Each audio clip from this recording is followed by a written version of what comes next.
מי שנכנס אדר, מי שנכנס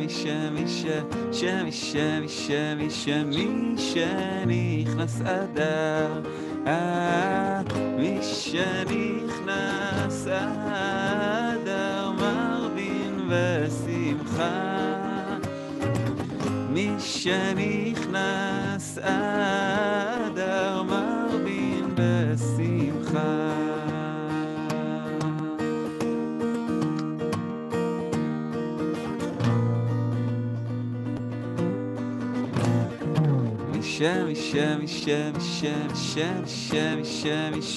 מי שנכנס אדר,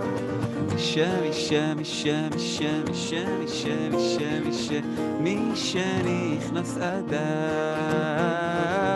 מי שנכנס אדר מרבין ושמחה, מי שנכנס אדר מרבין בשמחה.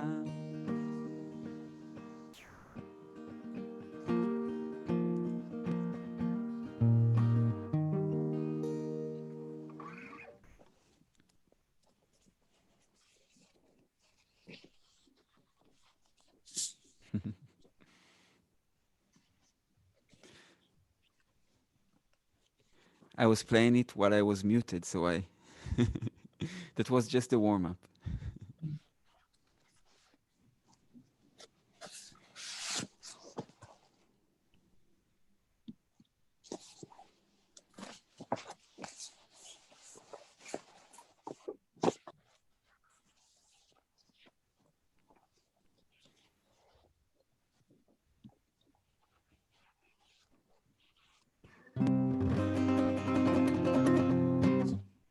Okay, we can start with the Ya'ala.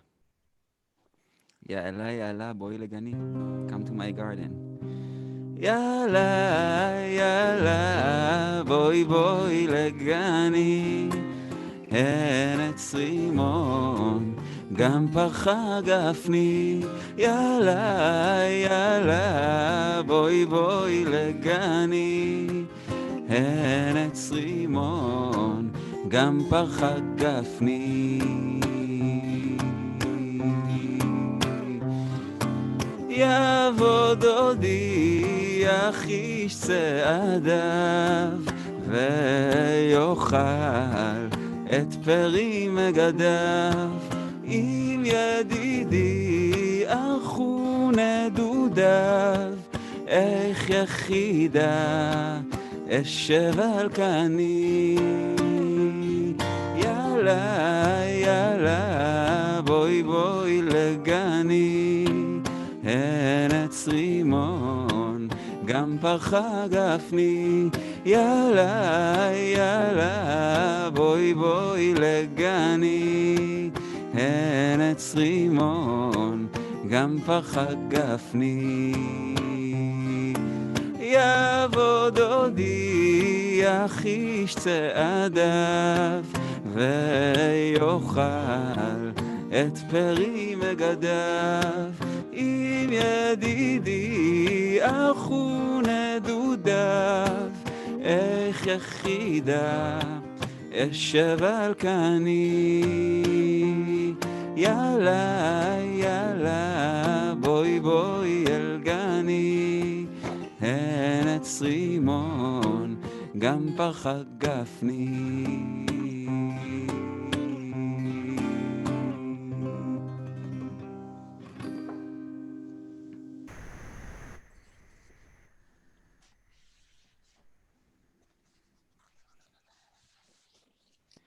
And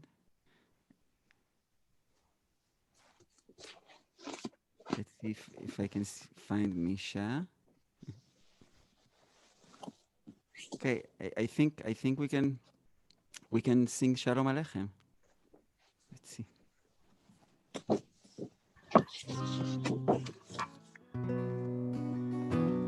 Shalom Aleichem, מלאכי השרת, מלאכי עליון, מי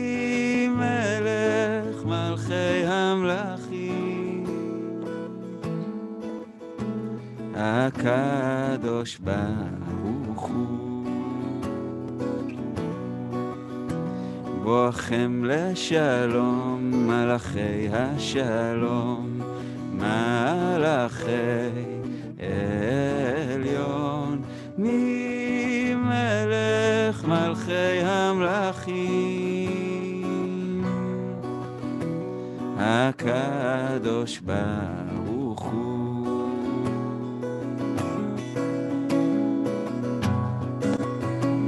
ברכוני לשלום, מלאכי השלום, מלאכי עליון, ממלך מלכי המלכים, הקדוש ברוך הוא. צאתכם לשלום, מלאכי השלום, מלאכי עליון, ממלך מלכי המלכים, הקדוש ברוך הוא. יאי ניי ניי ניי ניי ניי ניי ניי ניי ניי ניי ניי ניי ניי, יאי ניי ניי ניי, יאי ניי ניי ניי ניי ניי, יאי ניי ניי ניי ניי ניי ניי ניי ניי, יאי ניי ניי ניי ניי ניי, יאי ניי ניי ניי ניי ניי ניי ניי ניי.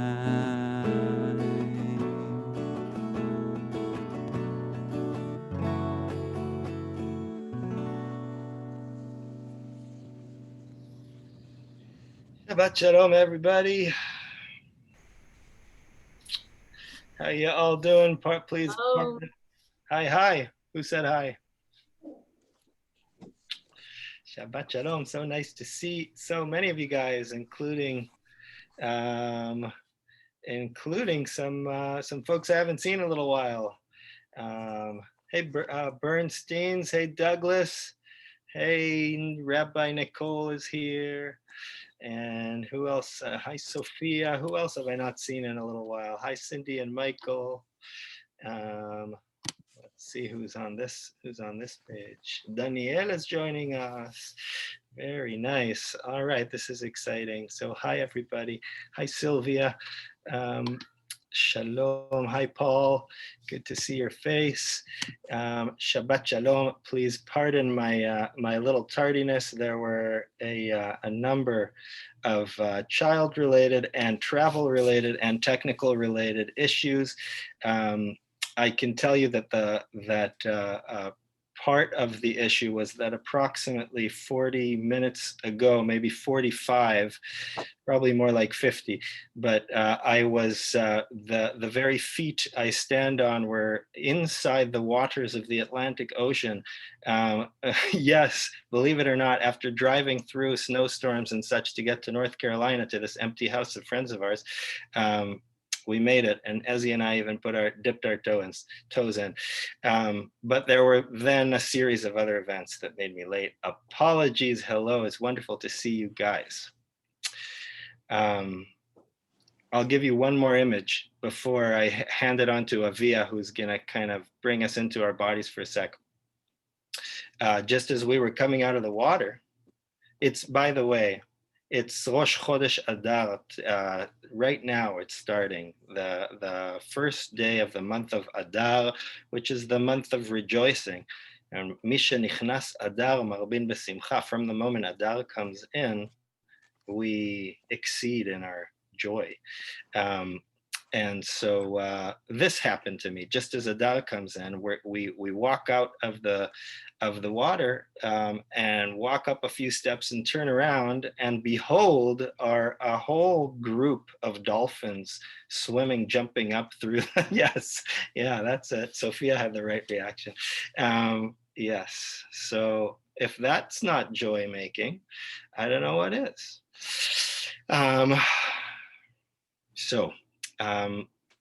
We have a whole bunch of guests with us today, actually. It's going to be a kind of funky special thing here this evening, I think. But Olivia's here too. Hello, Olivia. Nice to see you. There's no internet. I can't help you right now, but your mom will be here shortly. Sorry. I'm going to pass it on to Avia, who many of you will remember from the High Holidays, as our kind of body expert. And Avia's going to lead us in a little centering of the body for a few minutes, and we'll take it from there. Thanks, Misha. Hi, everyone. I'm Avia. I would definitely not call myself an expert, but I will take the praise from Misha as it comes. So I don't know if everyone had a chance to read the letter, but that Misha sent out this week.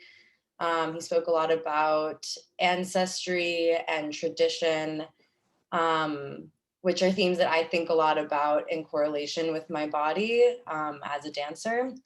So we're just going to do a few body centering, grounding things. If you don't want to do them, I won't know. So you don't have to, but you can still take a moment to breathe and center yourself and think about, try not to think about other things at the very, very least.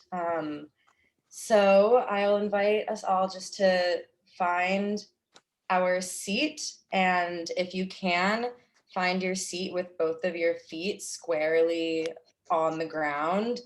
I am not tall, so I'm sitting forward in my chair a little bit. My legs would not reach the ground like that otherwise.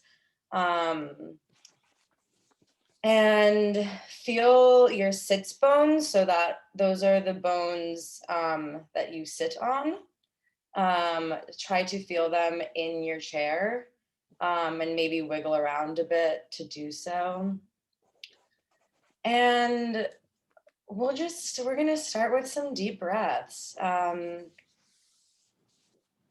invite us to take an inhale and an exhale. And if you'd like, we can inhale for 3 and then hold for 3 and exhale for 3. So I'll count that off. It's inhale, 1, 2, 3, hold, 2, 3, and exhale, 2, 3. And then one more time, inhale, 2, 3, hold, 2, 3, and exhale, 2, 3. And now I want to move into a little body self-massage.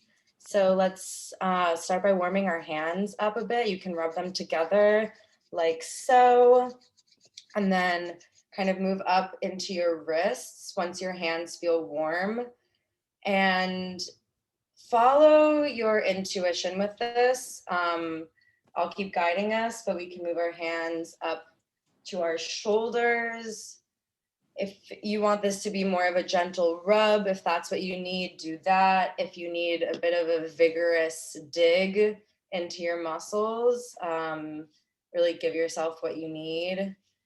And we can come into our shoulders and our kind of the place here where your shoulder meets your neck. We hold a lot of tension here, and then up into our neck.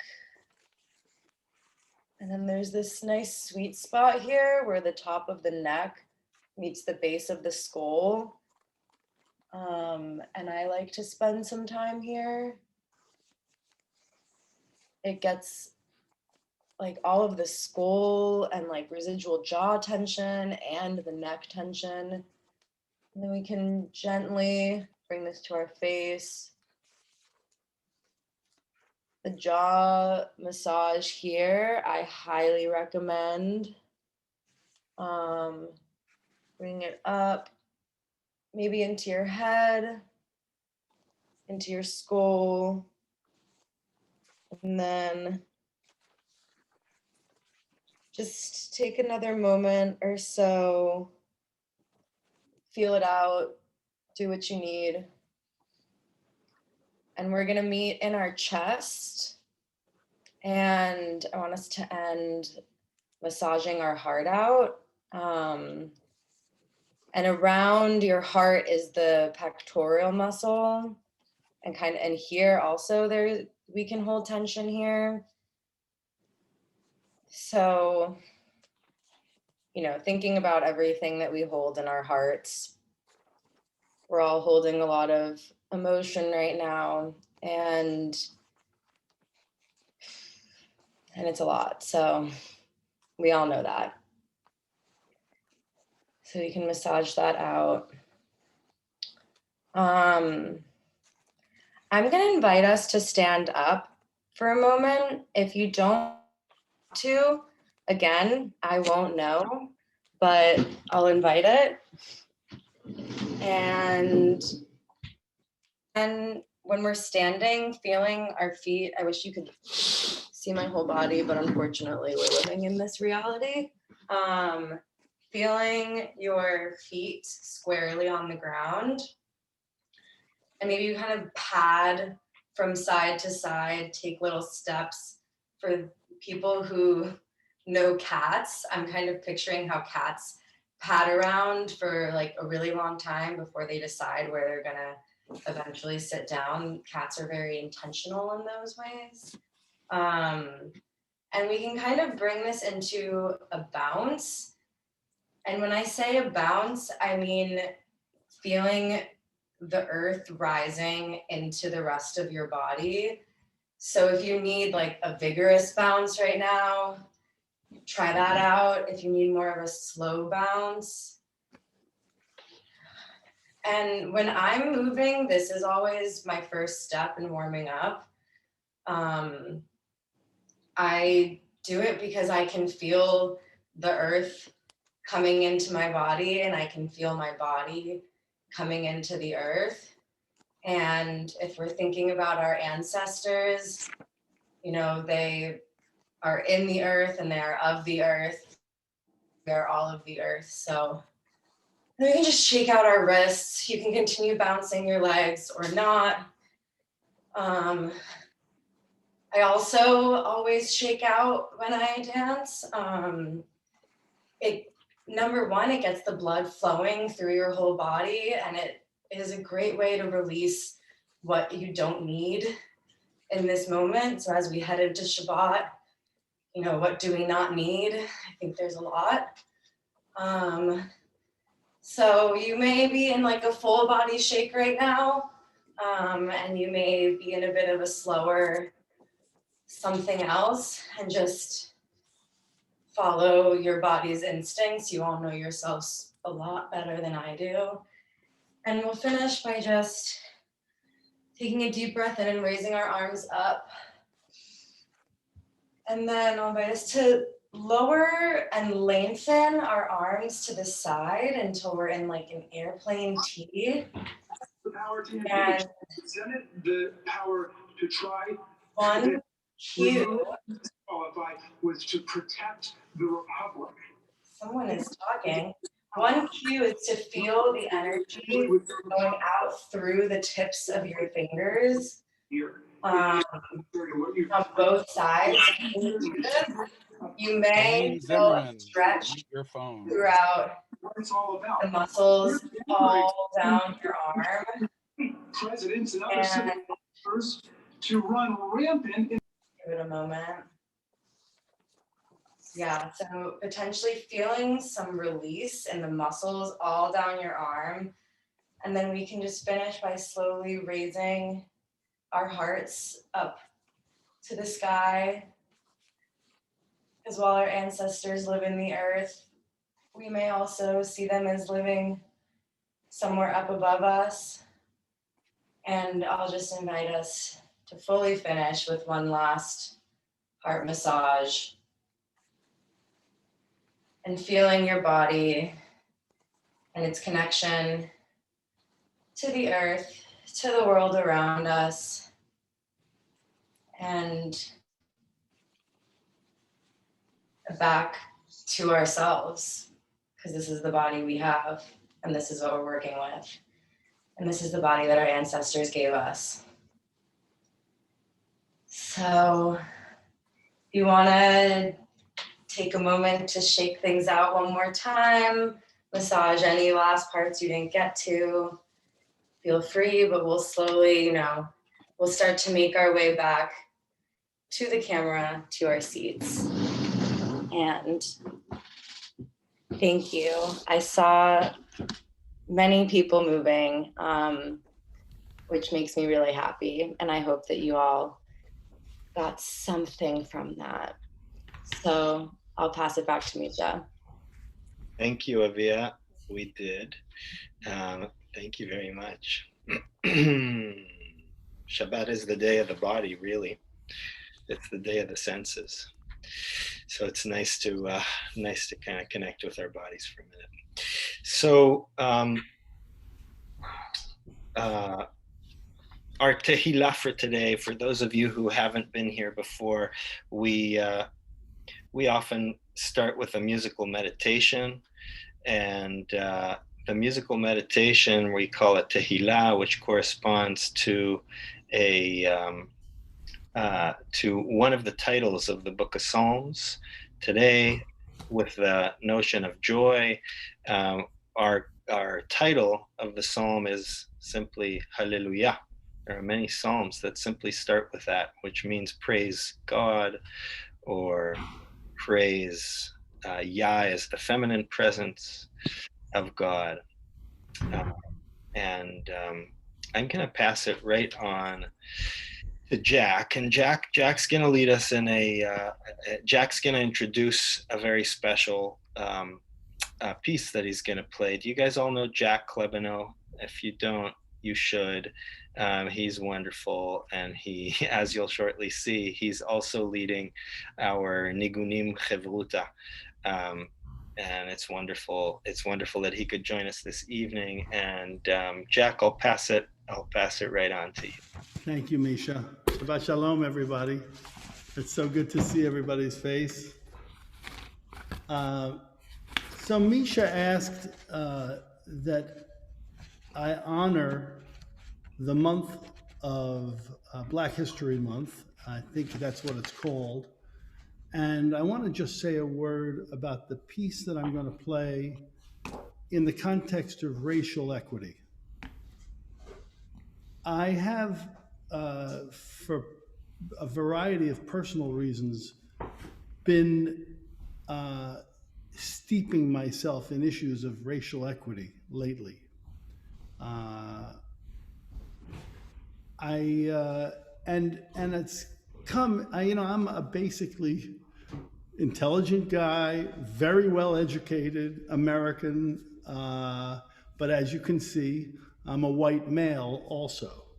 And I've been pretty oblivious to the issues of racial equity. No, I'm not oblivious to the fact that there was a civil rights movement, and there are all kinds of issues. But what I've really not internalized is the degree to which our legal system and our society has perpetuated basic deprivations of liberties for people of color for hundreds of years, over 300 years. I was reading recently that intermarriage, I forget the word for it now, there's a word for marrying among races, was outlawed in this country until recently, until 2000. And in 2000, in Alabama, it was finally legalized, but 40% of the people objected. The model of racial prejudice that existed in this country became a model for the Nazis in Germany. How much percentage of a Jew should be considered a Jew? They didn't want to go as far as we went. They thought we were too extreme, but they saw us as a model of a country that did it and quote unquote got away with it with little radical revolution from. I mean, it's just so the more we hear about this, the more it becomes apparent to me that silence, as my son says, silence is violence. We can't stand by.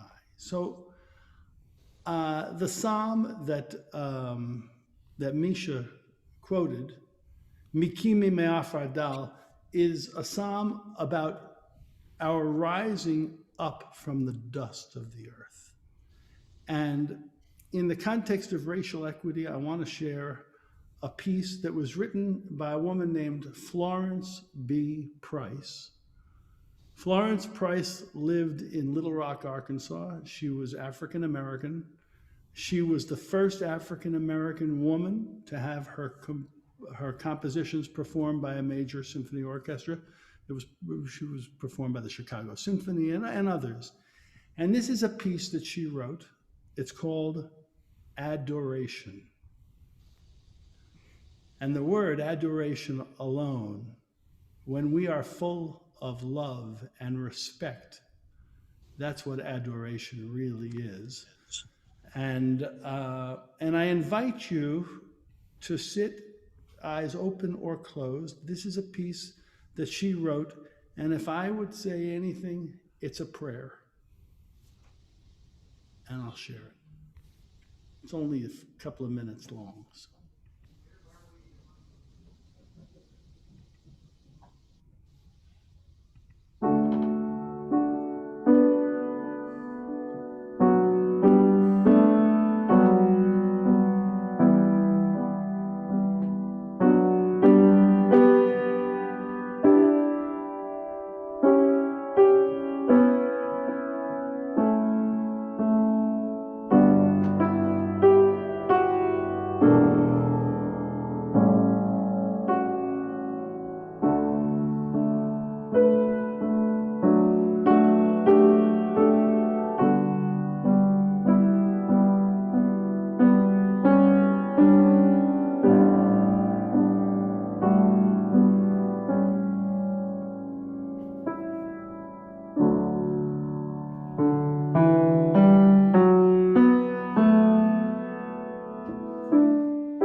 Darabat Jack. Let's light our candles. I also wanted to mention that we're going to avoid as much as we can tonight using the virtual prayer booklet. We've sent it to you a couple times, and Susan can maybe share the link now. The thing to do is to print it out. It's much easier that way. But let's light the candles first.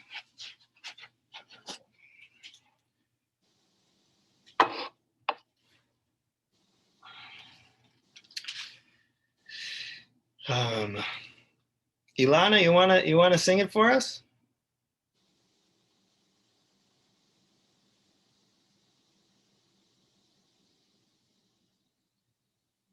Forgot to unmute. Sure. I said the prayer quietly when I lit my candles, but I'm happy to sing it. Yes. You can say it. You can just speak the words. However you do it, I think would be good for all of us. Okay. Will you sing with me? Sure. Baruch. Oh, wait, are people ready? Ready? Okay. Baruch Atah Adonai Eloheinu melech haolam asher kitshanu b'mitzvotav v'tzivanu להדליק נר של Shabbat. I couldn't remember that. Amen. This happens often. The struggling for the melody of the candle lighting.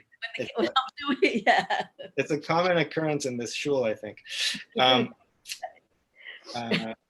Shabbat shalom. Shabbat shalom. Shabbat shalom, menucha, and a day of rest and Amen. restoration. Amen. לכו נרננה לאדוני, נריע לצור אישנו. לכו נרננה לאדוני, נריע לצור אישנו. Let us sing with joy to the eternal presence. Let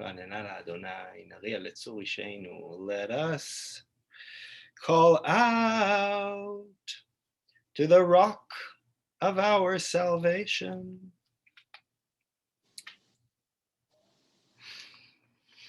And then we say, Al takshu levavchem kimriva in that same psalm. Why don't you guys try just speaking those words in Hebrew? Al takshu levavchem kimriva. Al takshu levavchem kimriva means do not harden your hearts like our hearts become when we are in a meriva, in a fight. Do not harden your hearts. That's our job for this Shabbat. Shiru l'Adonai shir chadash, shiru l'Adonai kol haaretz. Sing a new song to Adonai. Sing to the eternal, the entire earth.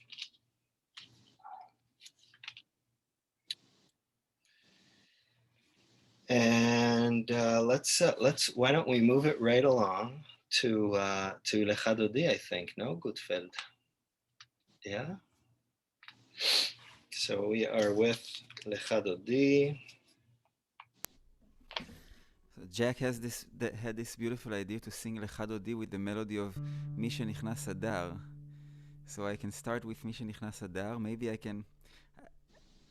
we can pass it on between me and Jack to try this joyful thing. Misha, Misha, Misha, Misha, Misha, Misha, Misha, Misha, Misha nichnas Adar.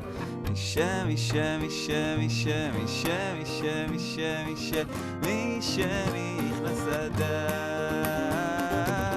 Misha nichnas Adar, marvin v'simcha. Misha nichnas Adar, marvin v'simcha. Lecha Dodi, lekrat kala b'nei Shabbat nekabela.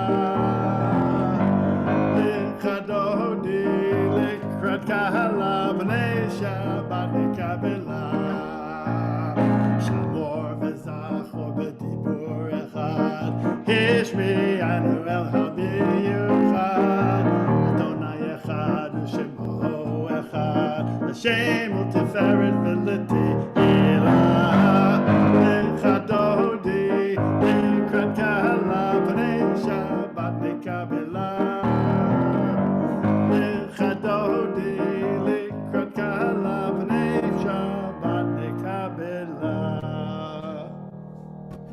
מי שנכנס אדר מרבים בשמחה, לך דודי לקראת קלה פני שבת נקבלה. לקראת שבת לכו לנחה, היא מקור הברכה. מראש מקדם נפסוכה, סוף מעשה במחשבה תהילה. לך דודי לקראת קהלה פני שבת נקבלה. לך דודי לקראת קהלה פני שבת נקבלה. איתו איתו איתו איתו איתו איתו איתו ריקיבה אורך קומי אורי אורי שיר דברי אורי שיר דברי כבוד אדוני עלייך נגלה. לך דודי לקראת קלה פני שבת נקבלה. לך דודי לקראת קלה פני שבת נקבלה.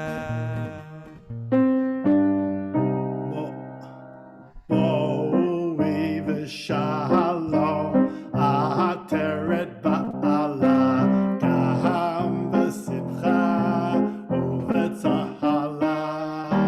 תוך אמוני עם סגולה, בואי חלה, בואי חלה.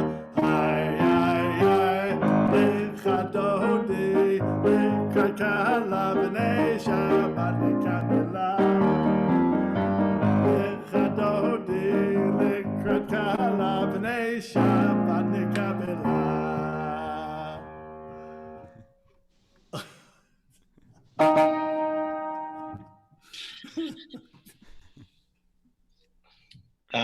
Some ancestors were there in that one, I think, bouncing around.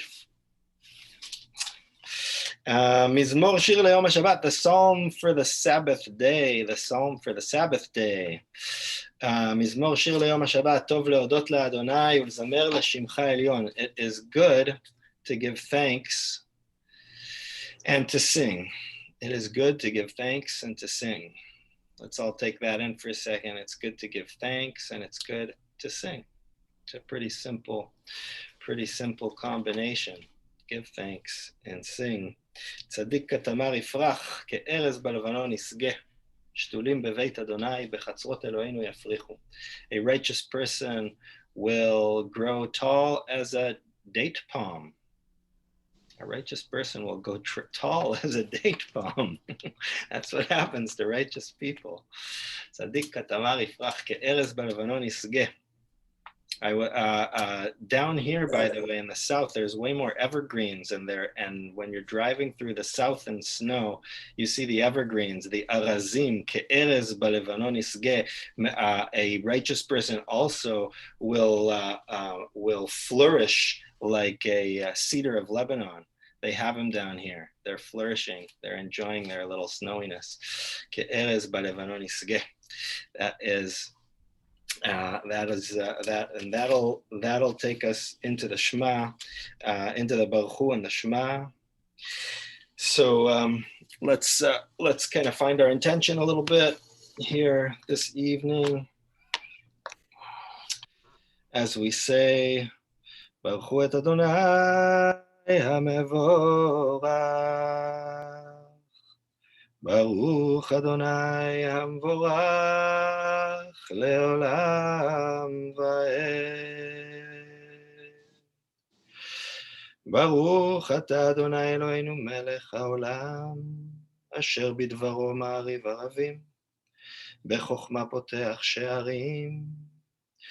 You bring on the evening, and with wisdom you open the gates, and you change the times, and switch the seasons, and you place the stars in their places in the heavens, creator of day and night, rolling light away from darkness and darkness away from light, and passing days and bringing night and separating between day and night. Adonai Tzevaot Shemo El Chai V'Kayam, a living and existing God. Tamid Yimloch Aleinu Leolam Va'ed. Baruch Ata Adonai HaMa'ariv Aravim. Blessed are you, Adonai, who brings about the evening. I pass it to Jack, who will pass the Shema to Yonatan.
שמע ישראל, אדוני אלוהינו, אדוני אחד. שמע ישראל, אדוני אלוהינו, אדוני אחד. שמע ישראל, אדוני אלוהינו, אדוני אחד. שמע ישראל, אדוני אלוהינו, אדוני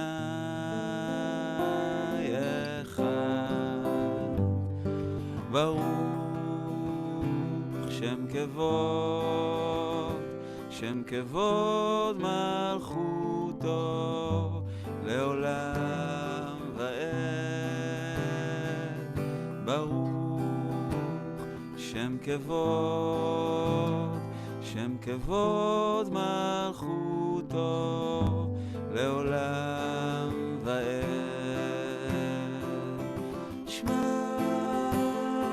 ישראל, אדוני אלוהינו, אדוני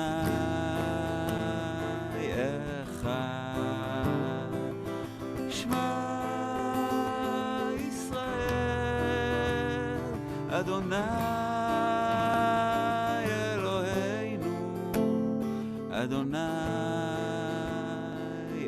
אחד.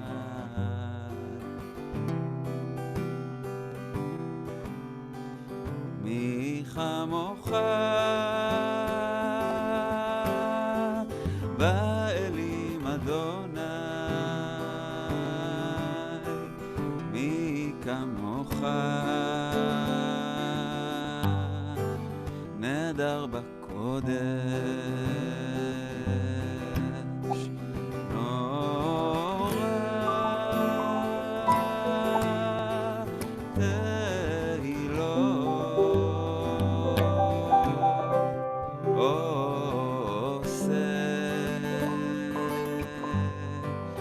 פלא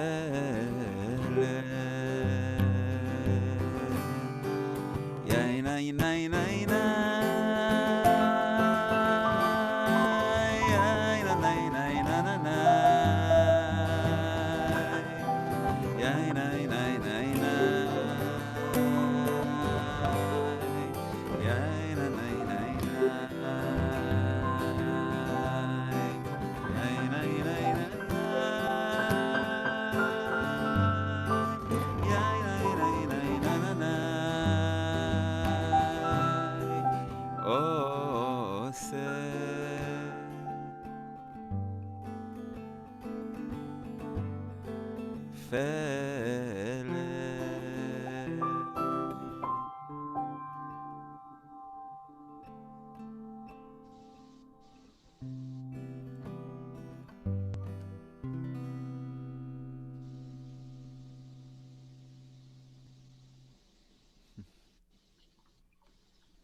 Those last words you sang, Jonathan, Oseh Fele, maker of wonders, miracles.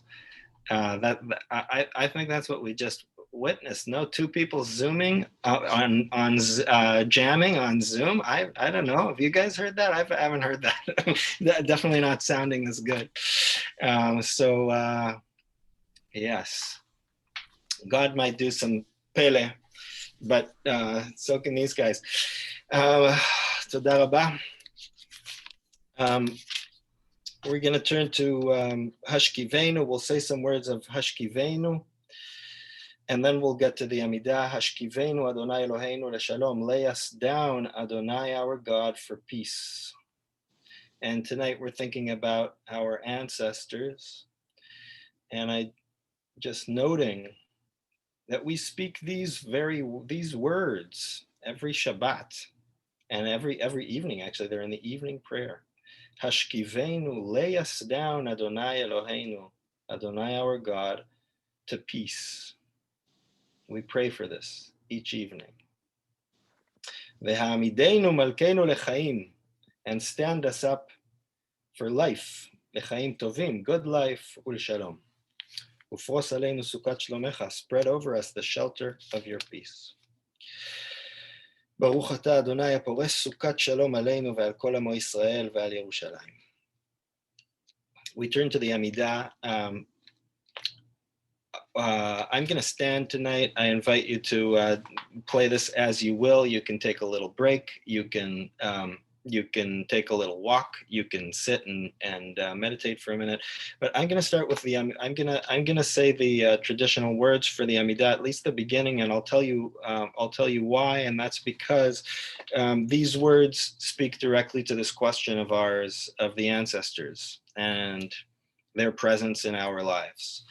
Baruch atah Adonai Eloheinu v'Elokei Avotenu. We say our God and God of our ancestors. Yeah, the God of Abraham, Isaac, and Jacob. Then we're going to name a bunch of ancestors, which to each of us may be a real thing and it may be a less real thing, these particular ancestors. But I invite you to take this moment to invoke the ancestors, and it doesn't even have to be ancestors. It could really be anyone who's passed, who you lived with. So I invite you to kind of bring them in, remember them, think about them, and if you'd like to stand or sit or sing along or not, but I'll start us off and then give us a moment for reflection. Adonai sfatai tiftach ufi yagid teilatecha.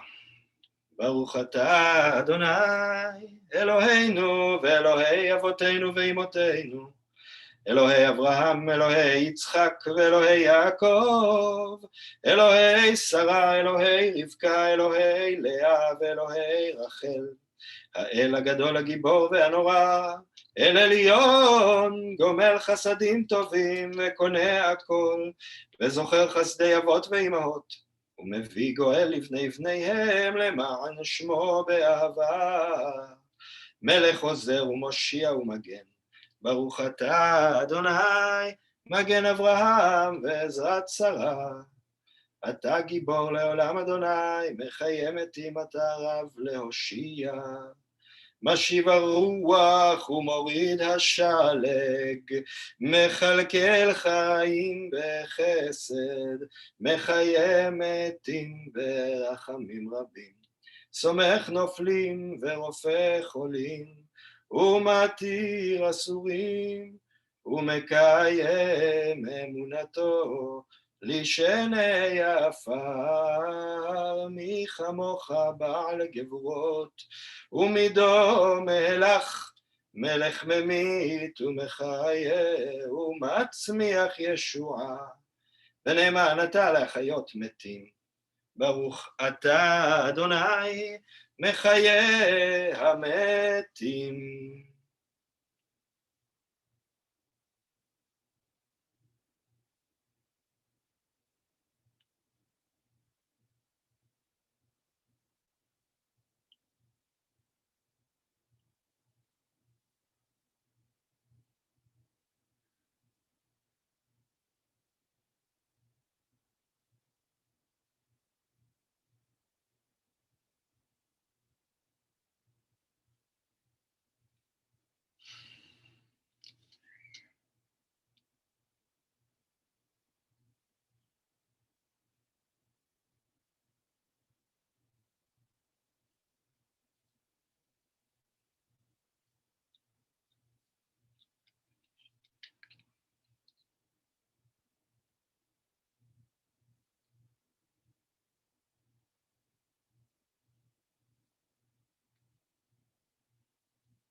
עושה שלום במרומיו,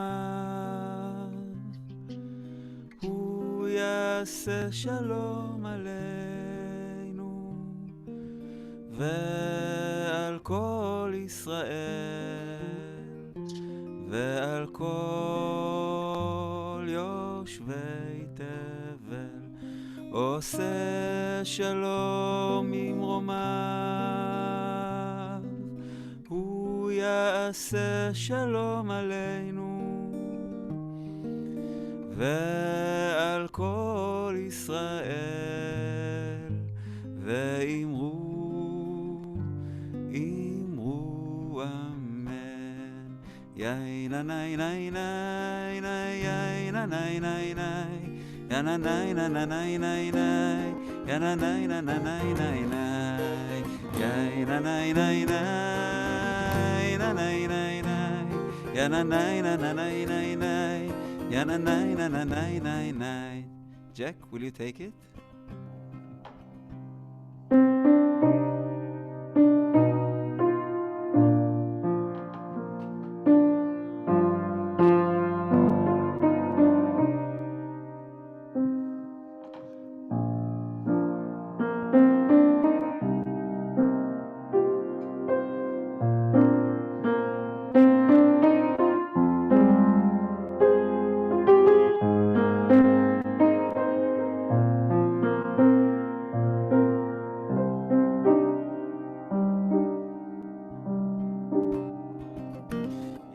na nay nay nay, yay na nay nay nay, ya na nay na na nay nay nay, ya na nay na na nay nay nay, yay na nay nay nay, na nay nay nay, ya na nay na na nay, ya na nay na na nay nay nay, yay na nay nay nay, na nay nay nay, na nay nay nay, na nay nay nay, na nay nay nay, yay na nay nay nay, yay na nay nay nay, ya na nay na na nay nay nay, ya na nay na na nay nay nay.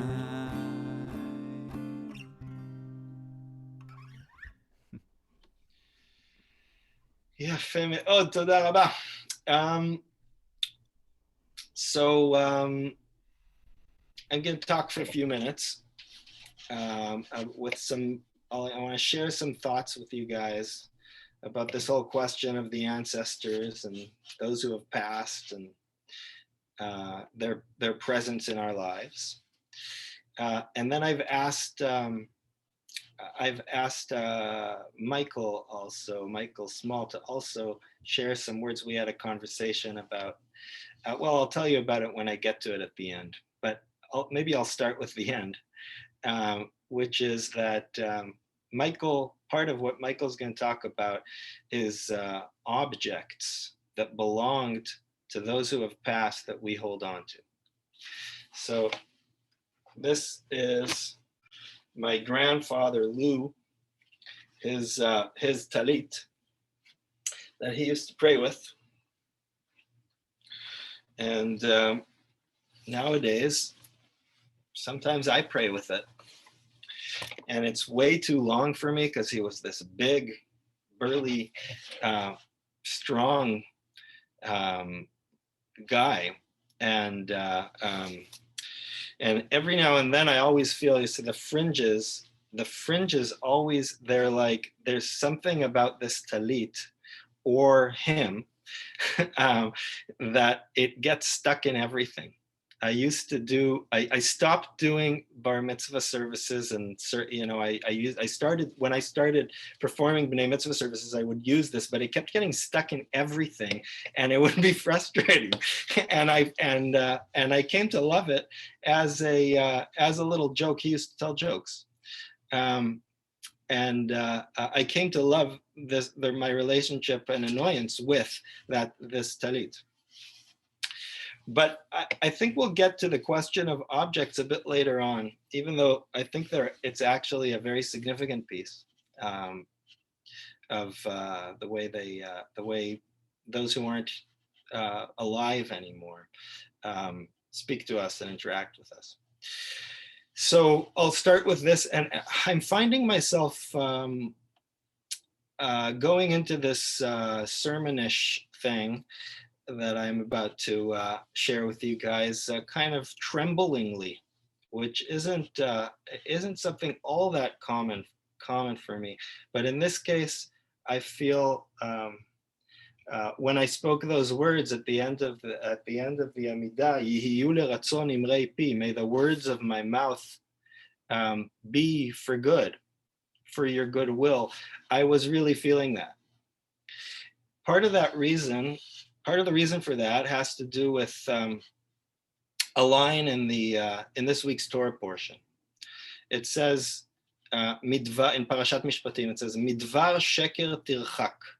Midvar sheker tirchak. You guys can say that out loud. Midvar sheker tirchak, which means get as far as you can away from lies. Get away from lies. Distance yourself from lies, from words of untruth. Get away from them. Yeah. And with the question of the presence of our ancestors and anyone who's dead with us in our lives is, first of all, it's an incredibly personal question. It's an incredibly sensitive question, and to my mind, and I'm really going to be speaking from my own experience. That's all I got. But for me, it's a question that can sometimes touch upon either fantasy or, you know, doubting myself and what I feel. Yeah, what I feel to be happening, what I feel to be experiencing. And so speaking about how those who have passed are here with me is a kind of heavy thing on the Shabbat of stay away from lies. So what I'm trying to tell you guys is I'm looking for a real answer to this question that will satisfy me. Yeah, and I'm not talking about, you know, ghosts. I don't know what, you know, it's not a supernatural thing that I'm talking about. I'm trying to figure out what it actually is, their presence, because I also know it's there, and feel it that way. My nephew, my nephew Nahal, who is one of the great joys of my life, he taught me something about this question of you know, your own projections versus the truth of the issue, because he, when he was 2 months old, he was in a terrible car crash, and he lost his ability to speak, to move, and to see, almost entirely. And he's now 18 years old, and is this amazing, you know, person who I love beyond, you know, in a very different way than I love other people. But and when you're with him, you really know that he's there and that he's responding to you. You can see it in his face. You can hear it in the sounds he makes. You really know. But as soon as you're not in that with him, you start doubting yourself and start wondering about your own projections. I'm just saying that. I'm just saying that to say, you know, I'm trying to be cautious here about what I say and what I think may actually have something to do with the answer to this question. So all I'm going to do is talk a little bit about some of my ancestors and and the way I kind of feel them as part of my life, yeah, as a presence, yeah. And the main one I'm going to talk about is my grandmother Safta Dina, but I'm going to go back a few generations first, because I think it's also worthwhile thinking of like people who you knew who have passed, people who you knew about who have passed, and people you kind of heard of who have passed. So for example, you know, the ancestors we mentioned before, Abraham, Isaac, and Jacob, those types, the biblical kind of types, I see them as ancestors, but that's not what I'm talking about. They to me are more kind of in the realm of ideas. For me personally, for some people, they're real in that way, but to me, it's like an idea I live with. But when it gets closer to me in the generations, then it starts feeling more real. I'm going to start with the first known Shulman ancestor who I don't even know his name, but he lived in the 18th century, and he was, according to the legend, he was the Chevruta, the study partner of the Admor HaZaken, the founder of the Chabad movement. Yeah, the founding rabbi of Chabad is said in Shulman lore to have studied daily with my great or something like that grandfather. How does this guy, you know, how do I feel this guy's presence? Well, if you think of what Chassidut is, what Hasidic Judaism is, and if you think of the beginning of that, which is what we're kind of talking about, that's a trailblazing, Givaldic, you know, search. It's about the search, and it's about new forms, and it's about really connecting the feeling to the words you speak and the actions that you do. I feel that very much as, you know, part of what we do here together. All of those things that I said. And so in a sense, you know, he's present with me in some form. Here I am, you know, a rabbi to you know, in this particular place. We're gonna move fast forward a few generations. That would have been in Eastern Europe, I guess in Ukraine somewhere. A few generations ahead, a certain Jew named Yosef came from Ukraine to the United States and found himself in St. Louis. And that was my great grandfather. And I know about him two main things. One is that he was a cantor. And that's significant to me because I sing. And when I sing, I kind of feel like, especially when I sing Jewish stuff, I kind of feel like he's there in some way. He's there in the song. But the truth is that there's a deeper, there's a more personal aspect to it, which has to do not so much with him, but with his daughter, Dina, who I'm getting to, my grandmother. And it has to do with the way Yosef, my great grandfather, died, which is to say he died quite suddenly, sort of out of nowhere, when he had some kind of stroke. After, on Saturday, the story goes, on Shabbat after synagogue, they came home and he was walking down the stairs, and that was it. And my grandmother, Dina, may she rest in peace, her memory a blessing. My grandmother loved her father very, very dearly. She later on, or actually, she was already at this point married to my grandfather Chaim, and they lived a beautiful marriage that people were envious about, because they were a well-known couple. They were married for over 50 years, but there's a real sense in which the true love of her life was her father. They were very, very, very close, very close. They loved each other. And when he died, it was a shock for Dina. And and two things happened to her that have something to do with me. One is she became depressed, and she suffered through a pretty bad depression shortly after my dad was a young boy. And so was his younger brother, who was even younger. And this depression, as I understand it from speaking to my dad, when I think of myself and the kind of unique, we each have our own unique type of loneliness, our each unique type of,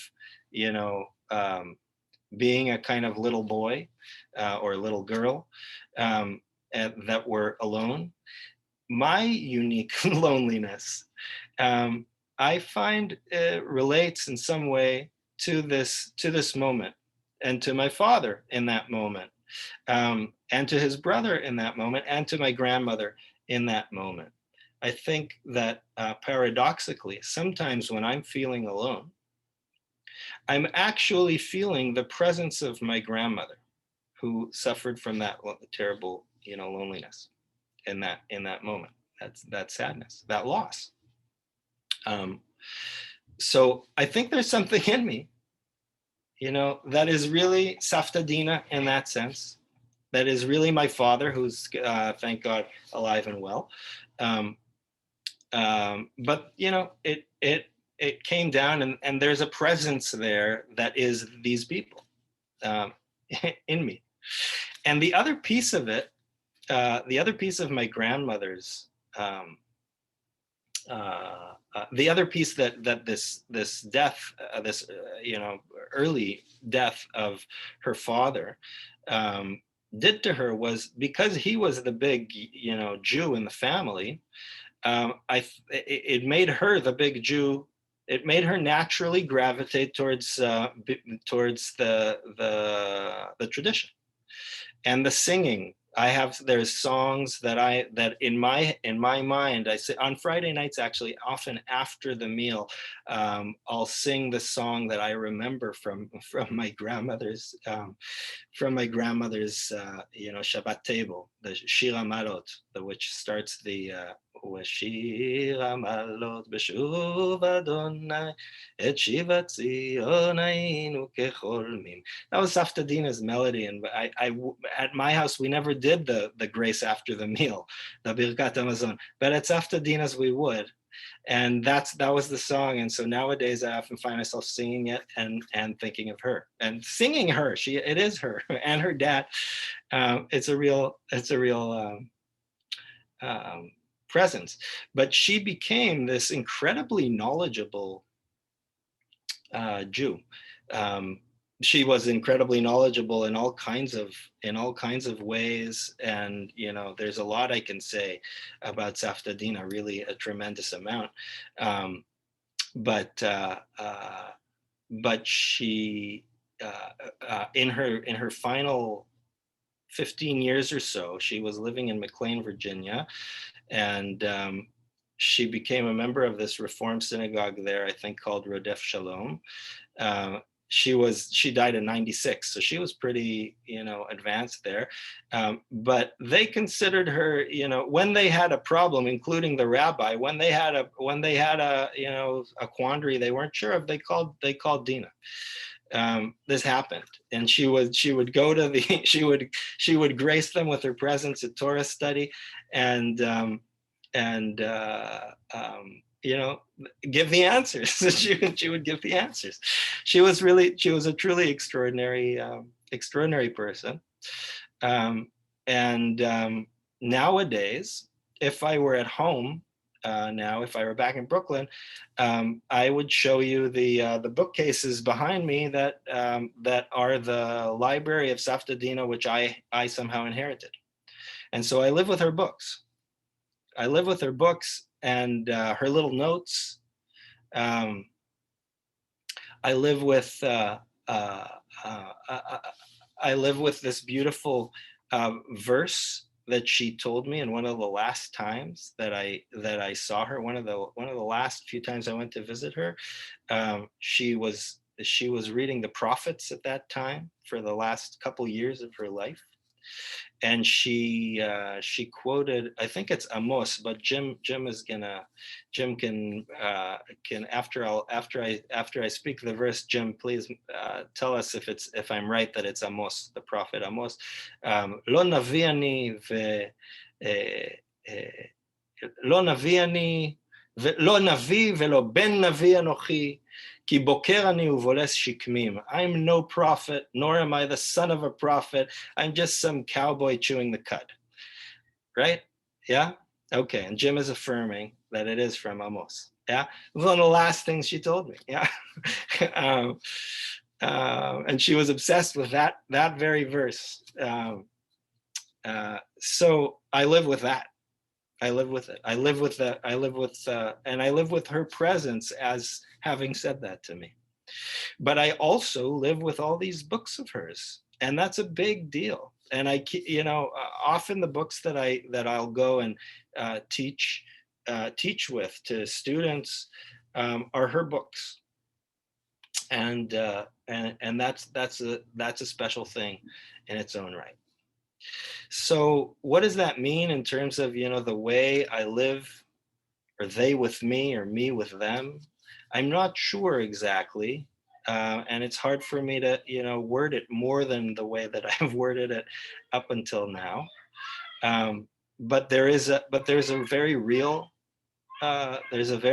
presence to these people in my life.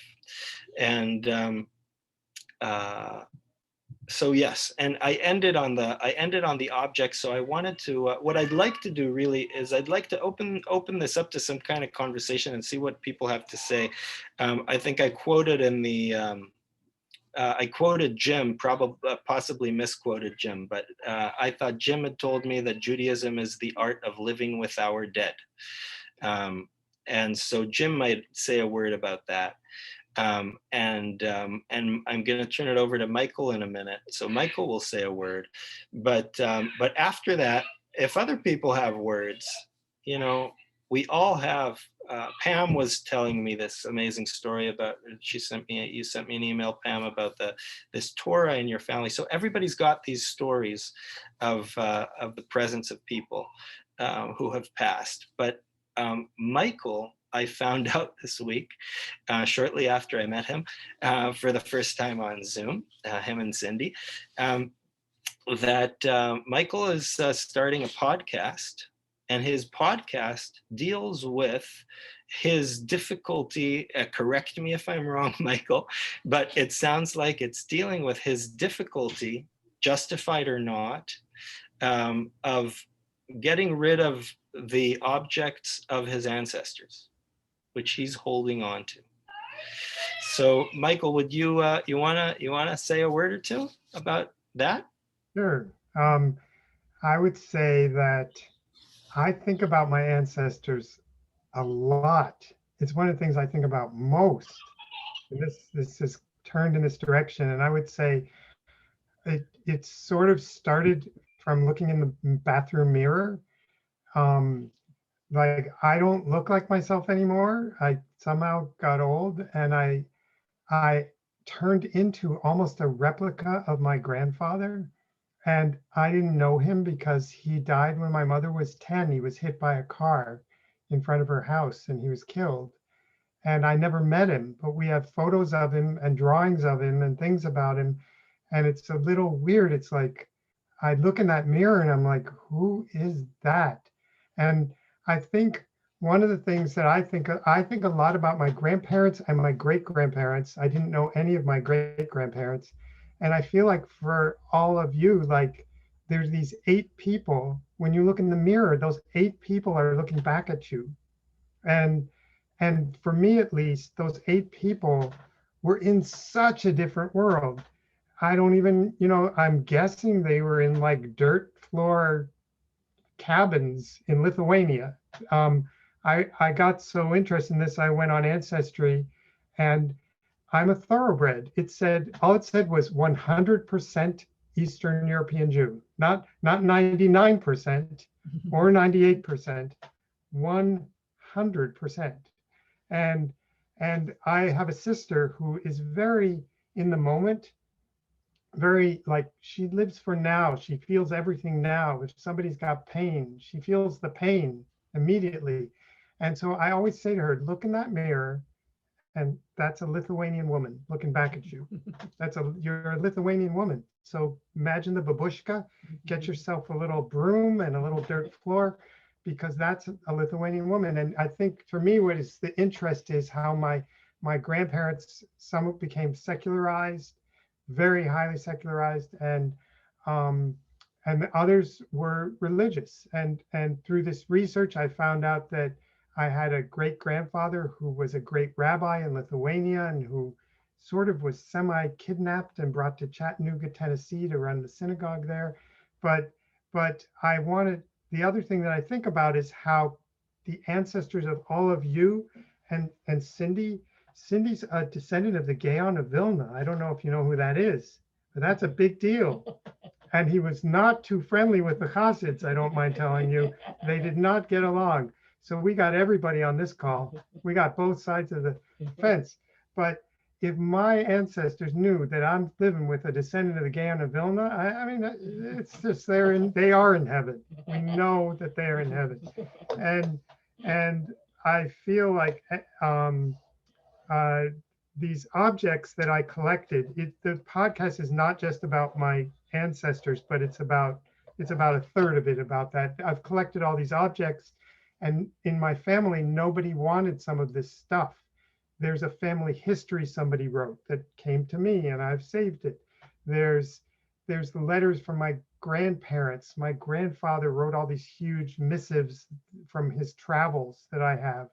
And there's pictures of these old Jews from like the late 1800s with big long gray beards and trying to figure out who these people are. And here, one of these objects, for some reason, I'm not particularly proud of it. My grandfather left me more than anybody else, and it's not right. He should have left it to my father, but I have this 1913 Boston licensed newsboy. This was his license that he left to me when he died. And he had this from his socialist club. He had this beer stein that he left me.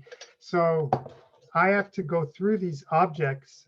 And the thing about the objects, getting back to what you're saying, is I feel like, is there a value in this cup? I don't know. But there's a story in this cup, and there's a story in this badge.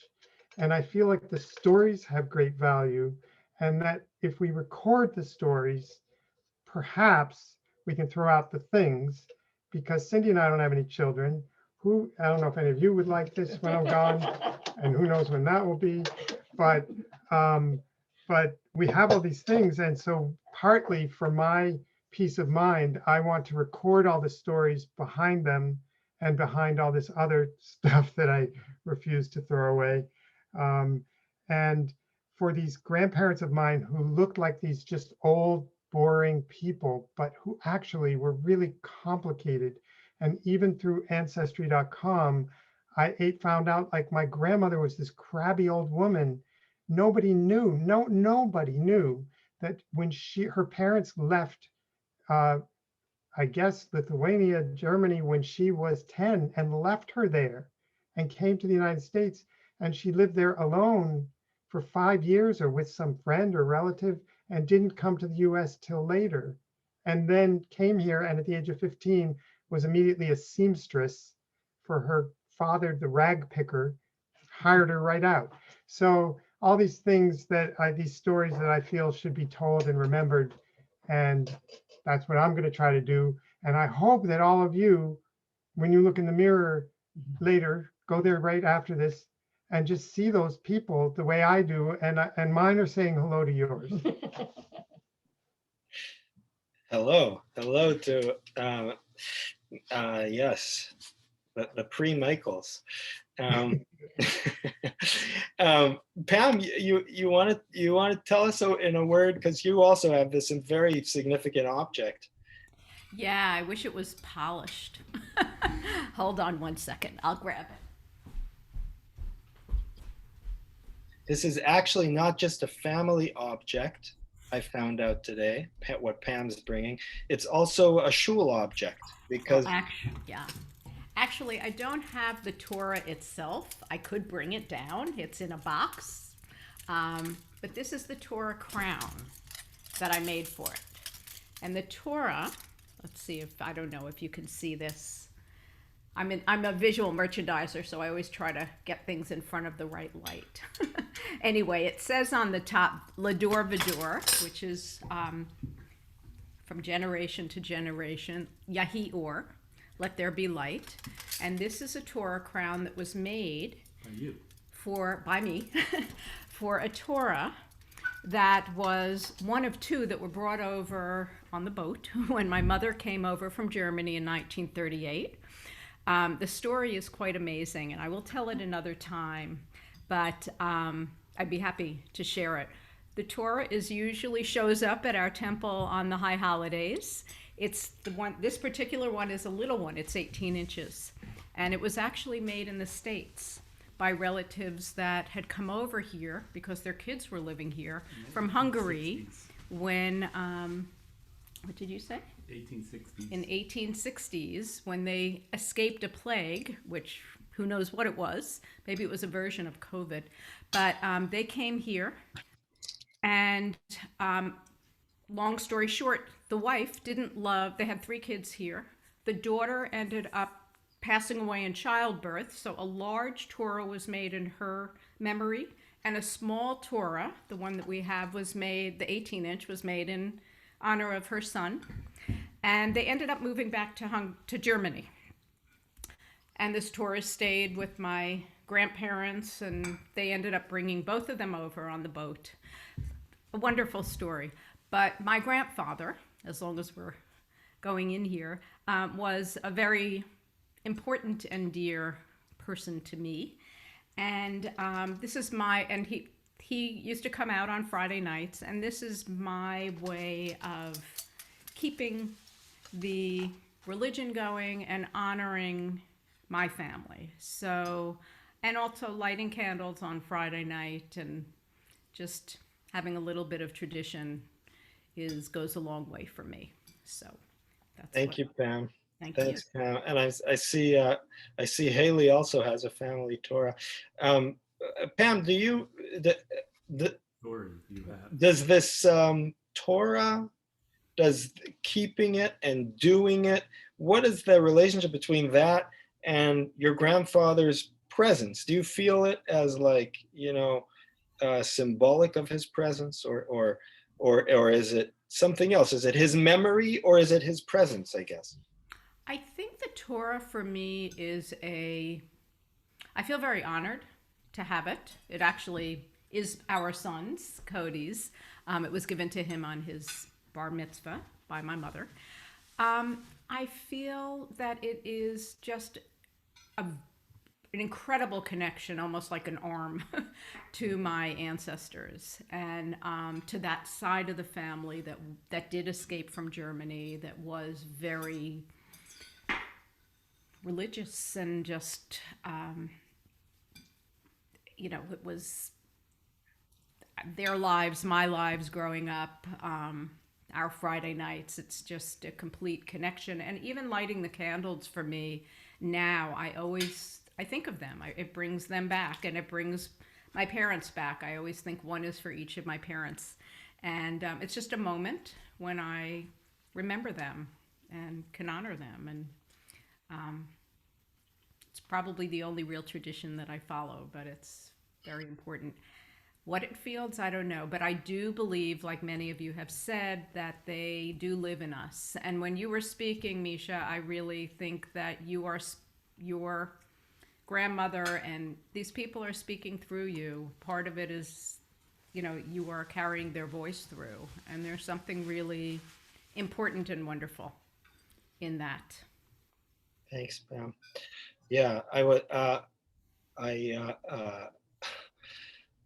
When I was during the spring, during the whole Black Lives Matter explosion, I was at this vigil in Hudson, and at the end of it, some guy comes up to me out of nowhere. He says hi, and we're talking. Then he pulls out a little button, and he gives it to me, and it says on one side, it says, "Lo alecha amlacha ligmor." The work is not yours to complete. And then you flip it over, and it says, and neither are you free to give it up. Yeah, this is a famous Talmudic statement. But that when you just, that's what came to mind when you said, they're speaking through me. They're that's what I was trying to express in my writing. We're doing the stuff, and the next people are going to do the stuff after us.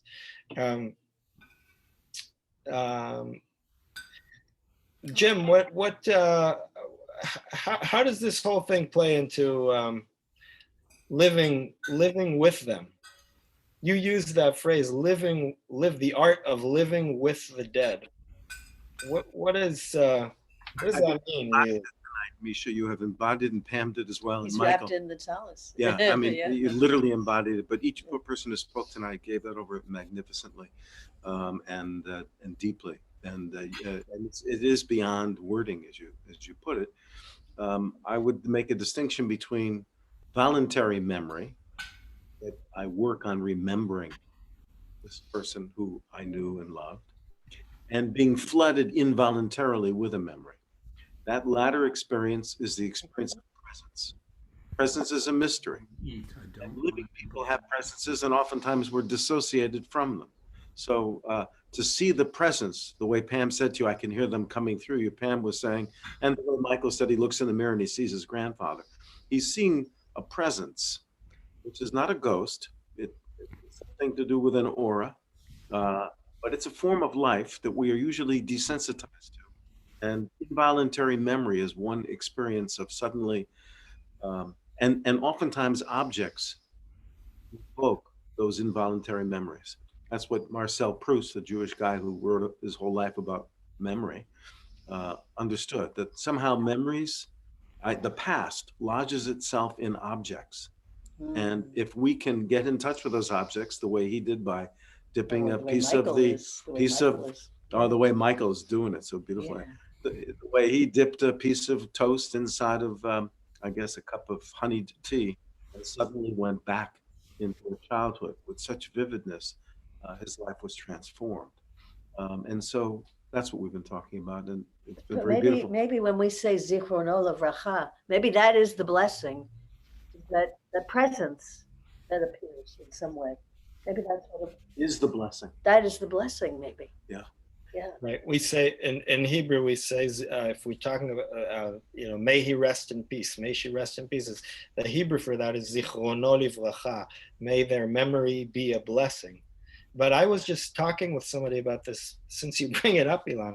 I was just talking about it this week with somebody, and my feeling was the may is the mistake. There is Right. no may. The Right. memory of this person is a blessing. And, What do you want? and that blessing is available. It's available. That person who we lived with, that person and the blessing of that person are available to us. All we That's got to do is think about that person. That's right. And the way we can embody them is Right. now part of it, right? That's right. And passing it on, like you said, whatever it is. If you, I don't know how to define blessing, but one thing that blessing means is an extra jolt of life. It's a jolt of light and life. And so when that ancestor appears the way Michael saw him in the mirror, that is a powerful, transformative experience. A little blessing.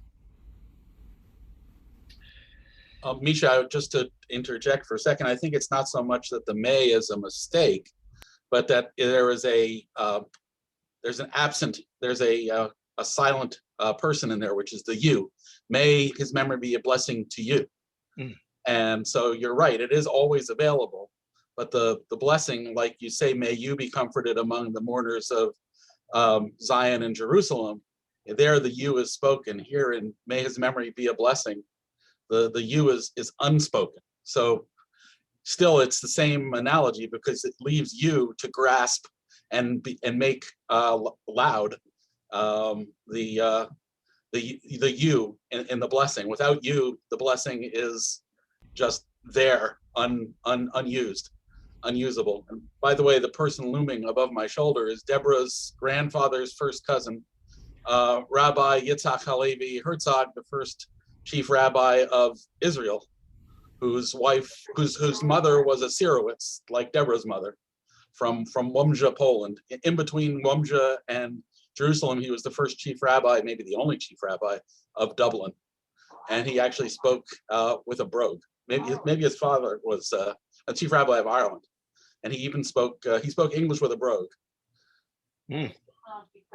And of course, the Chaim Herzog, his son, went on to be the president of Israel, and his grandson is the perpetual minority leader, because he's not right-wing enough for. But anyway, we won't get into that. Third generation of Herzogs. Yeah. And so, thank you. Yeah, thanks, Greg, and thanks for that clarification. I think you're right. The you is very important. The you is who's the blessing for? Well, the blessing's for me. The blessing's for you. Yeah. Can I? Yeah, go for it, Suzanne.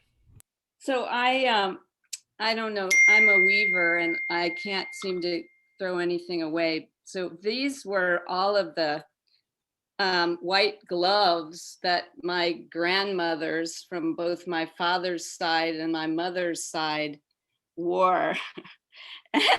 At services as a little girl, I would, my grandmother would hold my hand with her gloves on, and I would, it was like always so funny, because it would be like, I'm holding my grandmother's hand, but she's got gloves on, like I could never, but it's so nice to have them now. And they, it's like, it's not just that the material is here, but you can smell them. You can smell, so I can bring them to me whenever I want, because I can just put my face in this, and that still the faint remains of her perfume and her charm bracelet. She'd always have her charm bracelet on, and I would always play with it during services. Like something always was bringing my attention to her and to them. I mean, there's like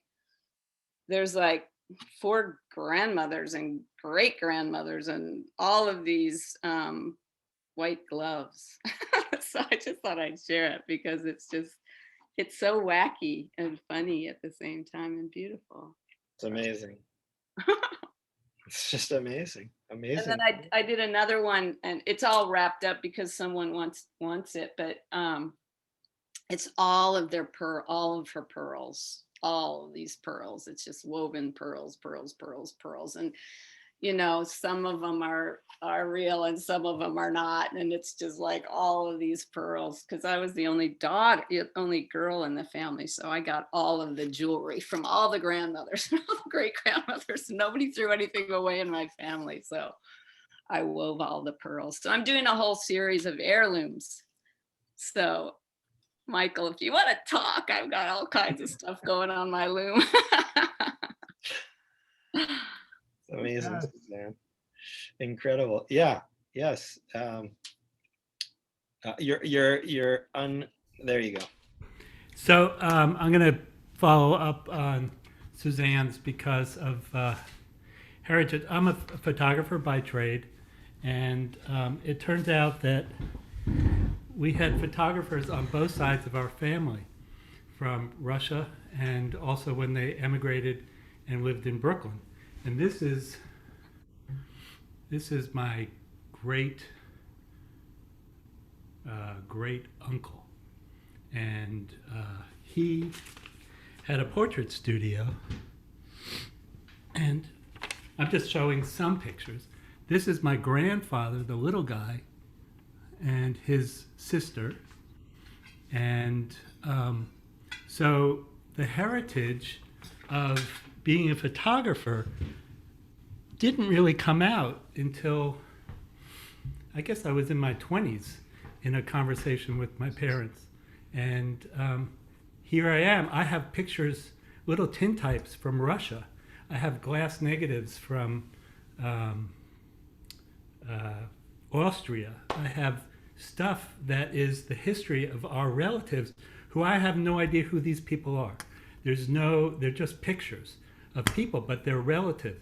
So they're memories, but they're not memories personally, but they are people, they're subjects. And to me, they're part of my heritage. Like Michael looking in his mirror, my mirror is full of pictures from memories from other people's photographs. So it's my attic is that. So that's it. That's amazing. And that to me strikes me as an important phrase for us tonight. They're memories, but they're not my memories. That's a whole category of ancestry. I think that's, yeah, it's beautiful. The other thing is he looks a lot like that uncle, that picture that Great he uncle. showed, the great uncle. Wow. That's another story.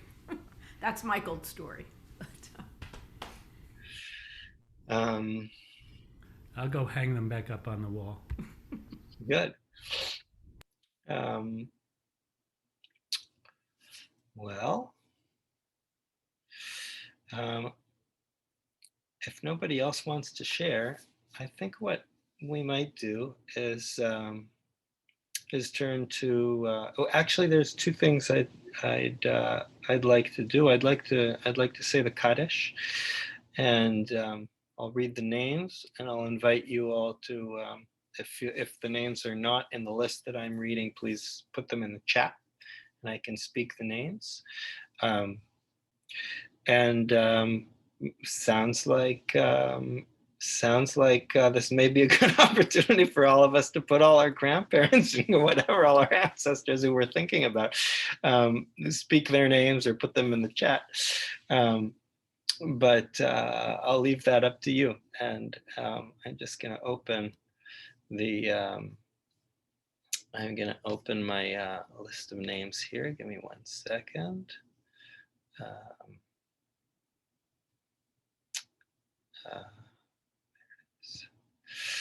So this evening, the 1st of Adar of 5781, today we're thinking in particular about Marilyn Abrams, cousin of Barbara Nevins Taylor, Mary Cohen, grandmother of Debbie Lee Cohen, Minnie Schlossberg, grandmother of Debbie Lee Cohen, Leonore Sirowitz-Garowitz, aunt of Deborah Elkind, Anita Gross, mother of Amy Gross, Frank Heller, father of Nancy Heller, Max Hirschman, the grandfather of Pam Levine, James Thomas Kelly, the father of Frederick Kelly, Molly Kraskap, Kraskow, mother of Tina Kraskow, Harold Newman, the father of Elizabeth Newman, Herman Newman, the mother of Elizabeth Newman, Sharon Schlanger, the mother of Craig Schlanger, Barbara Schoenberger, mother of David Schoenberger, Mark Slotkin, the father of Seth Slotkin, Sophia Ugaritz, the mother of Sasha Malamud, Frederica Wexler, mother of Maya Wexler, Tommy Raskin, friend of Judy Miner, and Stanley Edelman, the grandfather of Michael Edelman, and let's see who else is in the chat. Robert and Barbara Schoenberger, Jessica, yes, right, Stephen Balin, Nola Lutrin, Max Brandis, grandfather of Susan Myers, Sophia Ugaritz. I think we spoke that name, if I'm not wrong. Elimelech Berger, Susan Berger's grandfather, Paul and Emily Ullman, Sam and Fanny Tree. Sorry, she's mother of Ari, not mine. Oh, I'm sorry. Sophia Ugaritz, the mother of Ari Malamud. I'm sorry. I got confused by the Malamuds. Sam and Fanny Trieb, Joan Tick, Irving Tick, Sam and Pauline Sloat, Joby Tick, we're thinking of, Dina Schulman, and Lou Lendman, and Mary Steinglass. And I'll invite you to speak the words of the Kaddish with me. You're welcome to stand if you like. יתגדל ויתקדש שמי רבה, בעלמא דברה חירותי וימליך מלכותי, בחייכון וביומכון ובחיי דכל בית ישראל, בעגלה ובזמן קריב, ואמרו אמן. יהי שמי רבה מבורך לעולם ולעולמי עלמיה, יתברך וישתבח ויתפאר ויתרומם ויתנשא, ויתהדר ויתעלה ויתהלל, שמי דקודשה בריך הוא. לעילה מן כל ברכתה ושירתה, תושבחתה ונחמתה, דאמירן בעלמה ואמרו אמן. יהי שלמה רבה מן שמיה וחיים עלינו ועל כל ישראל, ואמרו אמן. עושה שלום במרומיו, הוא יעשה שלום עלינו ועל כל ישראל ועל כל יושבי תבל, ואמרו אמן.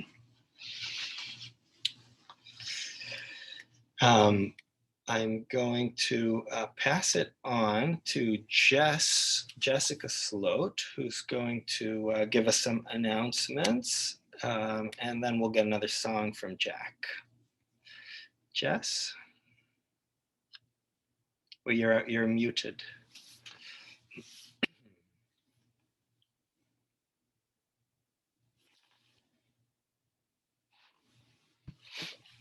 Yes, good. Yes? Yes. Okay. Thank you, Rabbi Misha, and thank you to Susan, who invited me to read the announcements this evening. So here we go. Maybe a word about myself. The nice thing is that during this long, hard winter, I've sort of become part of this community. I just joined the new shul this year, or last year rather, my husband and I, Martin, and we know Misha from our theater worlds that intersected some years ago. So we're just delighted to be part of this community. And thank you for the honor of reading the announcements tonight. So, thank you. So join us for Shabbat every week from now on. 2 different approaches to the beauty of Shabbat. We are excited to introduce Shabbat Or. Shabbat Or will begin next Friday, February 19th, and will then be held each Friday when a Kabbalat Shabbat is not taking place. Special guest leaders will guide us through each Shabbat Or, beginning with Jonathan Gutfeld on the 19th. Shabbat Or will begin at 6 p.m. and will end at 6:30 p.m. with time allotted following for post or community connection and conversation. Stay tuned for more information, including the registration form and Zoom link early next week. The following week, on Friday, February 26th at 6 p.m., join us for our Kabbalat Shabbat Purim celebration, when we will attempt to complete all 4 of the mitzvahs the rabbis defined for Purim, and all 4 of the customs the Jews over the ages in their wisdom have created. The rabbis said, read the Megillah, give presents to loved ones, gifts to the poor, and eat. The people said, dress in costume, make noise, get drunk, and forget everything. And the first one is very important, dress in costume. Apparently, we are going to have the new shul, the first ever upper torso costume contest. So please start thinking about that. Could be interesting. Okay. We will center our evening around the evening of the Megillah, the Bible's best told story in English and a little Hebrew, and wonder together about the hiddenness expressed in the name Esther. A raucous celebration for all ages. Please invite friends and family.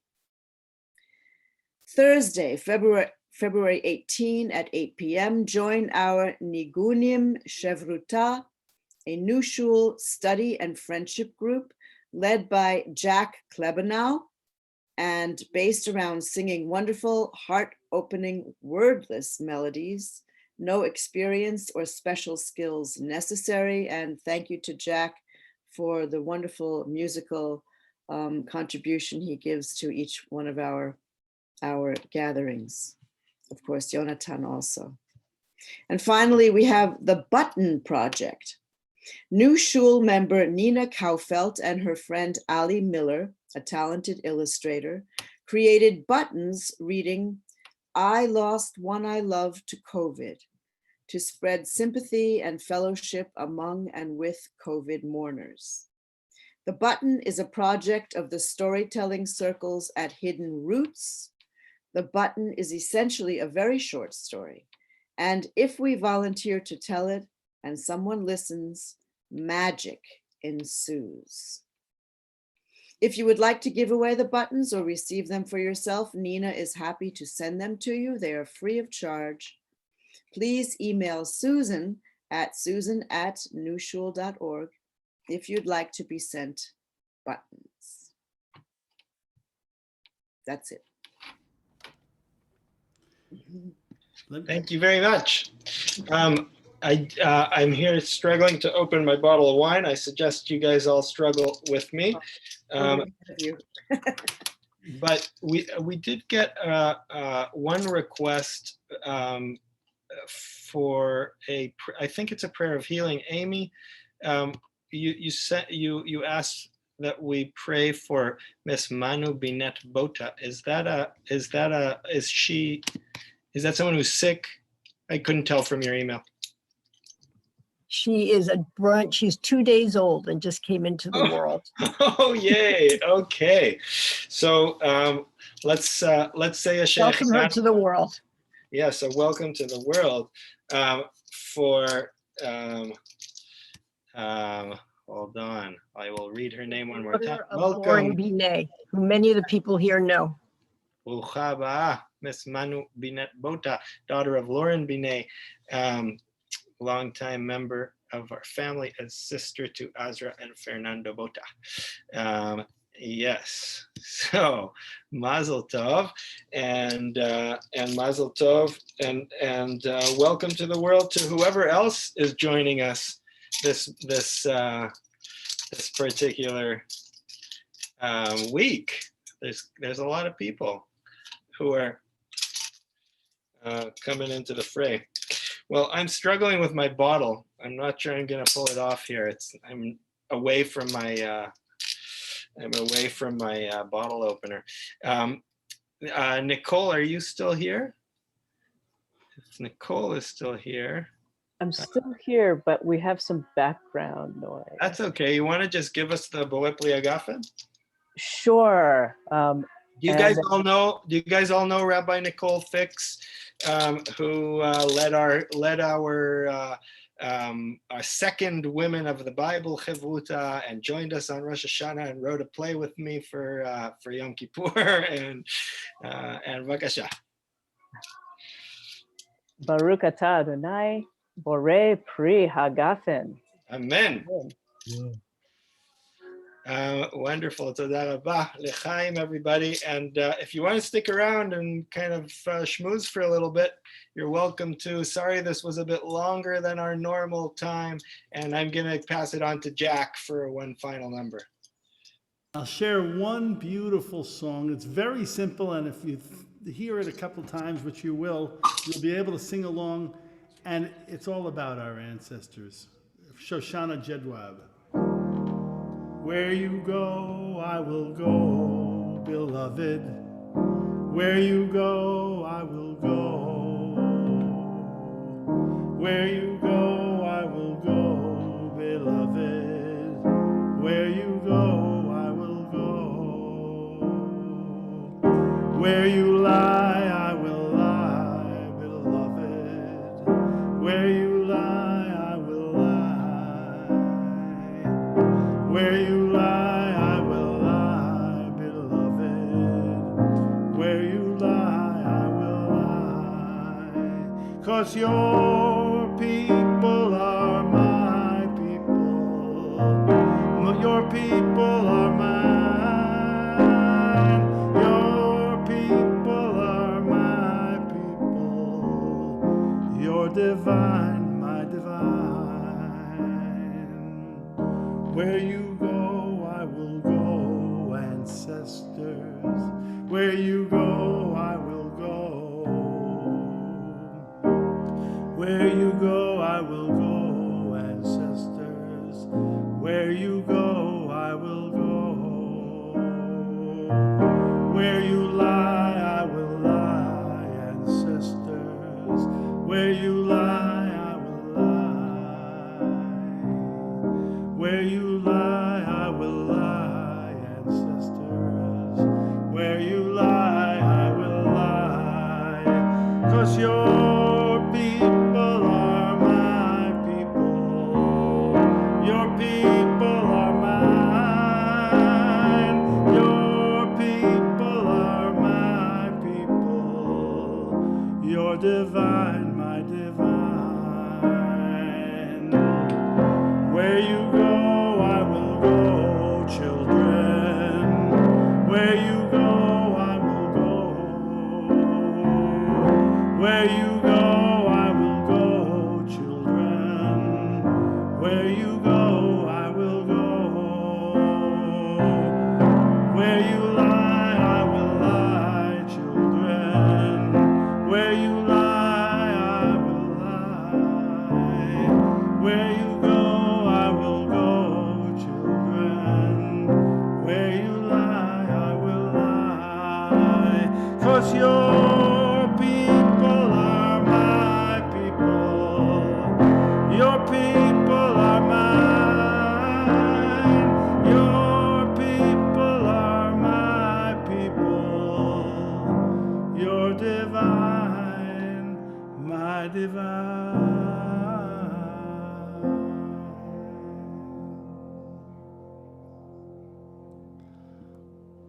Shabbat shalom, everybody. Shabbat shalom. Toda rabah. Shabbat shalom. Stick around and schmooze if you like. Shabbat shalom, everyone. Shabbat shalom. shalom, Adam. Shabbat shalom. Shabbat shalom. Shabbat shalom. Shabbat shalom. Shabbat shalom, everyone. Happy Adar. Happy Adar. Thank you. Shabbat shalom. Yay. Hi, Greg. We're rabbis at our synagogue. Shabbat shalom. So many rabbis. So great. Thank you, Jessica. That was Really beautiful. wonderful. Thank you for inviting me to do that, Susan. Thank Oh, you. thank you for doing Yeah, it. It's great. It's great. Really beautiful.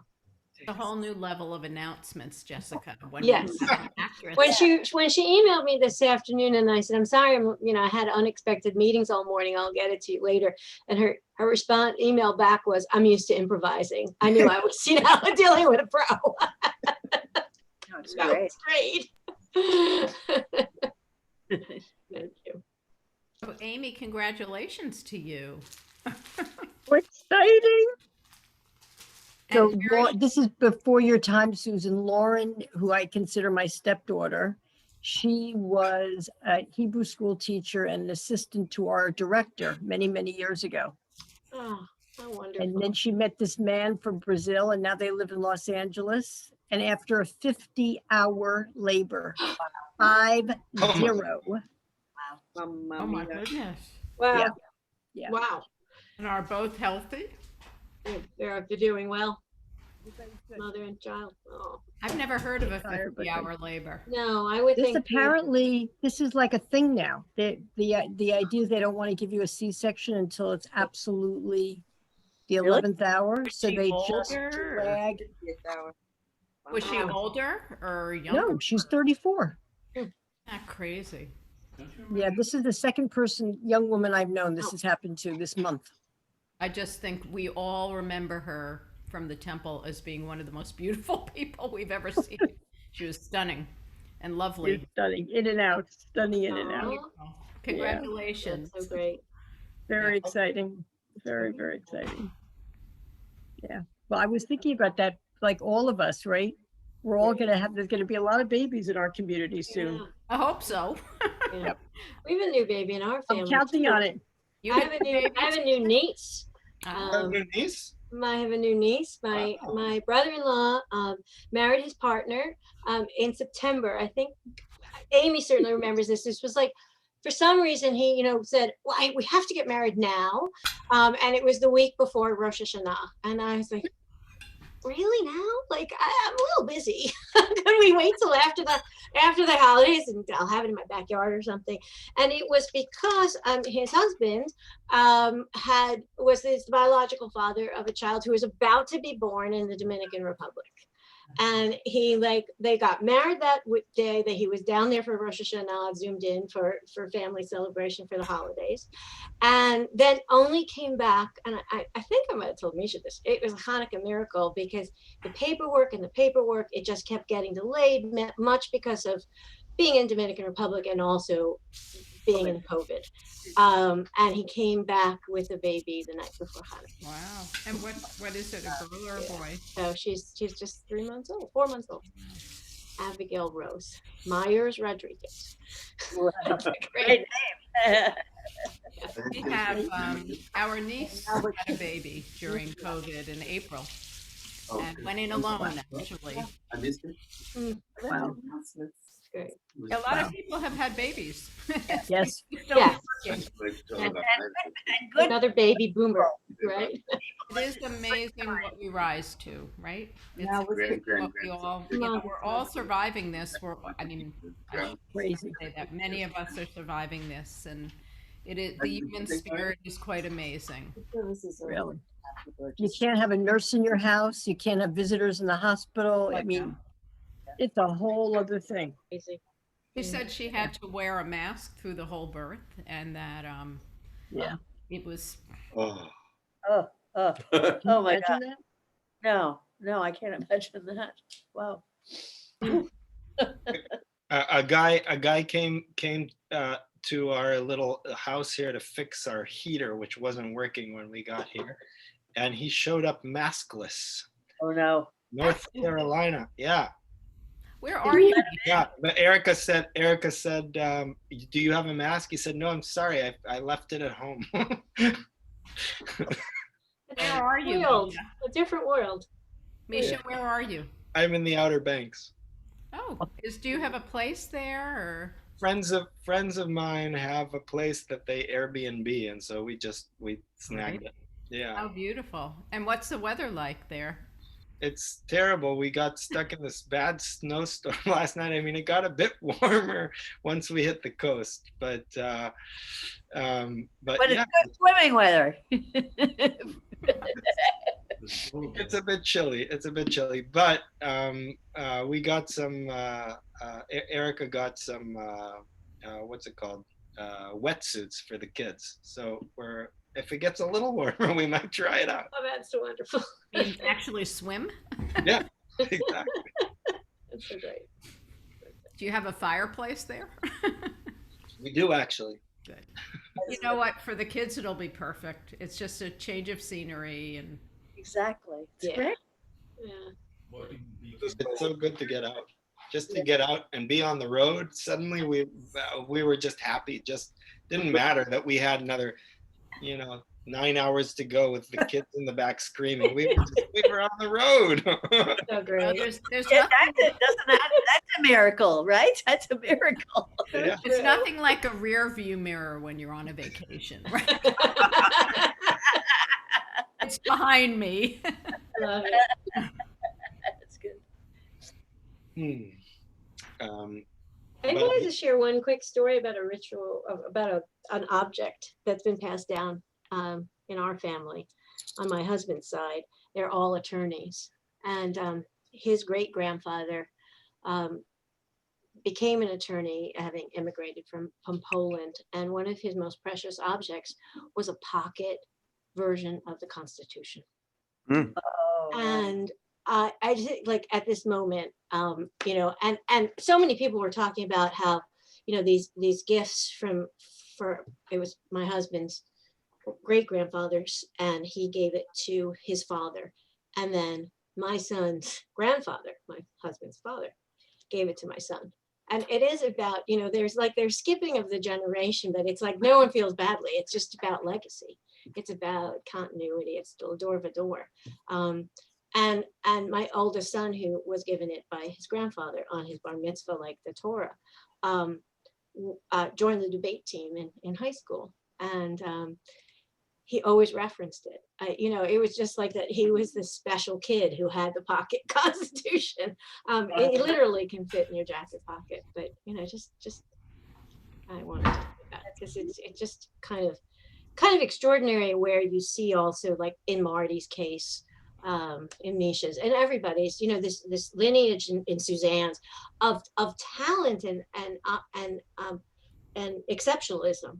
But you don't know it's there. You kind of connect to it through who then you become. And I just think it's. Yeah, I have to say too, I consider myself very lucky because both of my parents were artists.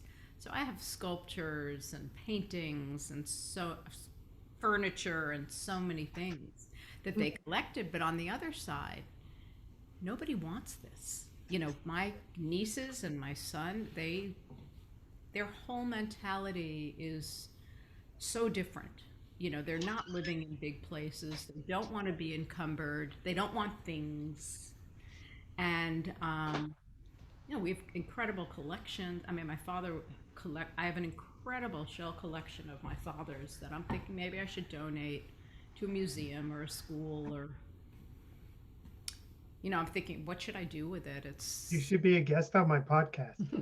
I should be a guest. I know. You know what? I'm a whatever you call it. I'm a hoarder. I'm very materialistic. I have a lot of collections and things and books that I love. I love things.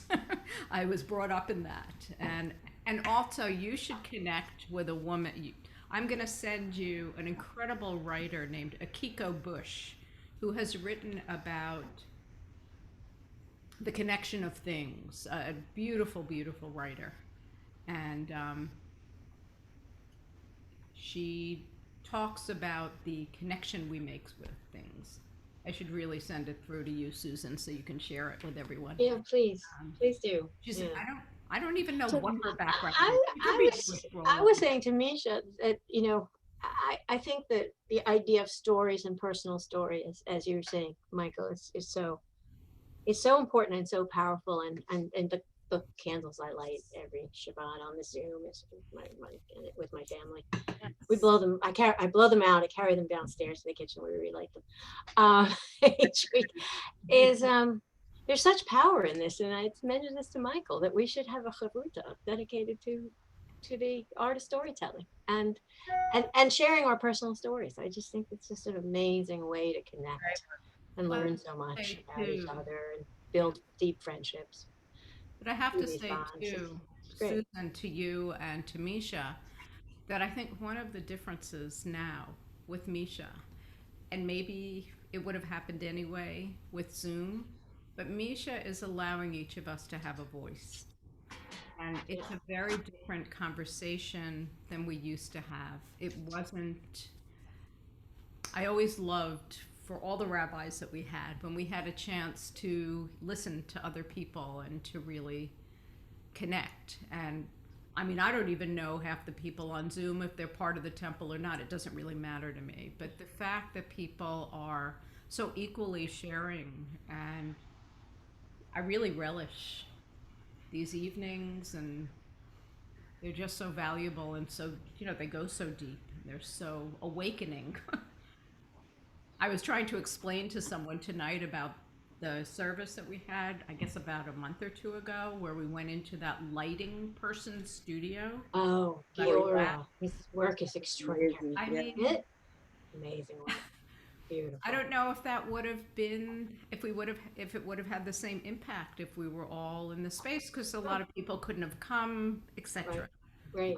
So, Well, it's really interesting because, there's so much about what I'm thinking about post-COVID. You know, we all are, I can't wait to hug you all and see you all and share a drink.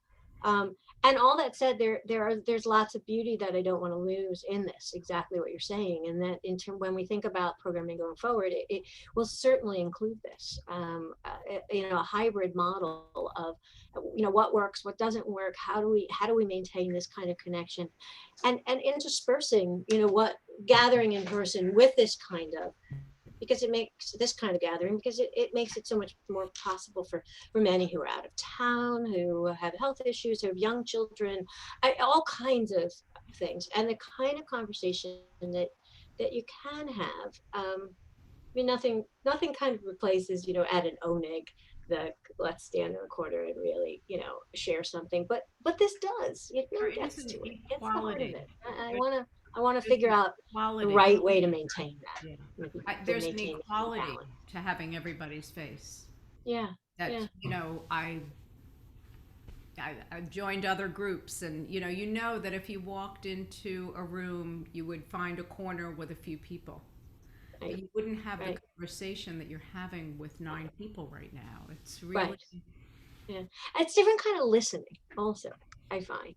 I think like we're all really listening with intention. And when you have kind of a lot of background noise and all these other kinds of things going on, sometimes, it's just the distractions, or they're pulled in different directions. And at the same time, we get to see inside everyone's homes. Yes. Like if, the news we were watching the other night, and the guy was talking from his kitchen, it was like fun, describing the Sophia, hi. So good to see you. We can't hear you though. Oh, no, we can't. Okay. This is my humble home, by the way. I'm glad to Okay, have you in. okay, that's like. Can we hear you yet, Sophia? Glorious cathedral. This is actually the Spanish synagogue in the Venice ghetto. Oh, wow. Wow. It really looks like a synagogue in a ghetto. Actually, our tour. Wait, Sophia, I'm sorry. You're unmuted, but I'm not sure. We're not hearing you. Can't Maybe hear. her no, now we hear you. Can you hear me? Now we hear you. Yeah, now we do. Yes. All of this goes with my shyness. I don't tend to put on my phone, but I want to share something only because I feel comfortable, because I'm actually kind of shy, believe it or not. Anyway, here's the deal. And you can still hear me, right? Yes. Yep. Okay. One of the first Shabbats that Misha had right after the main holiday, Rosh Hashanah, Yom Kippur, which I attended, started reading from a prayer book. Now, you are all much more connected with your Judaism than I'm, much more secular, and I'm trying. So he was reading from this prayer book, and I'm actually the child of a survivor. But because of our history, we didn't embrace it particularly. Anyway, he's reading from this prayer book, and I said, wait a minute, I think I have a prayer book. So while he was reading, I was running through my very voluminous bookshelf, which is, you cannot see it, but it's there.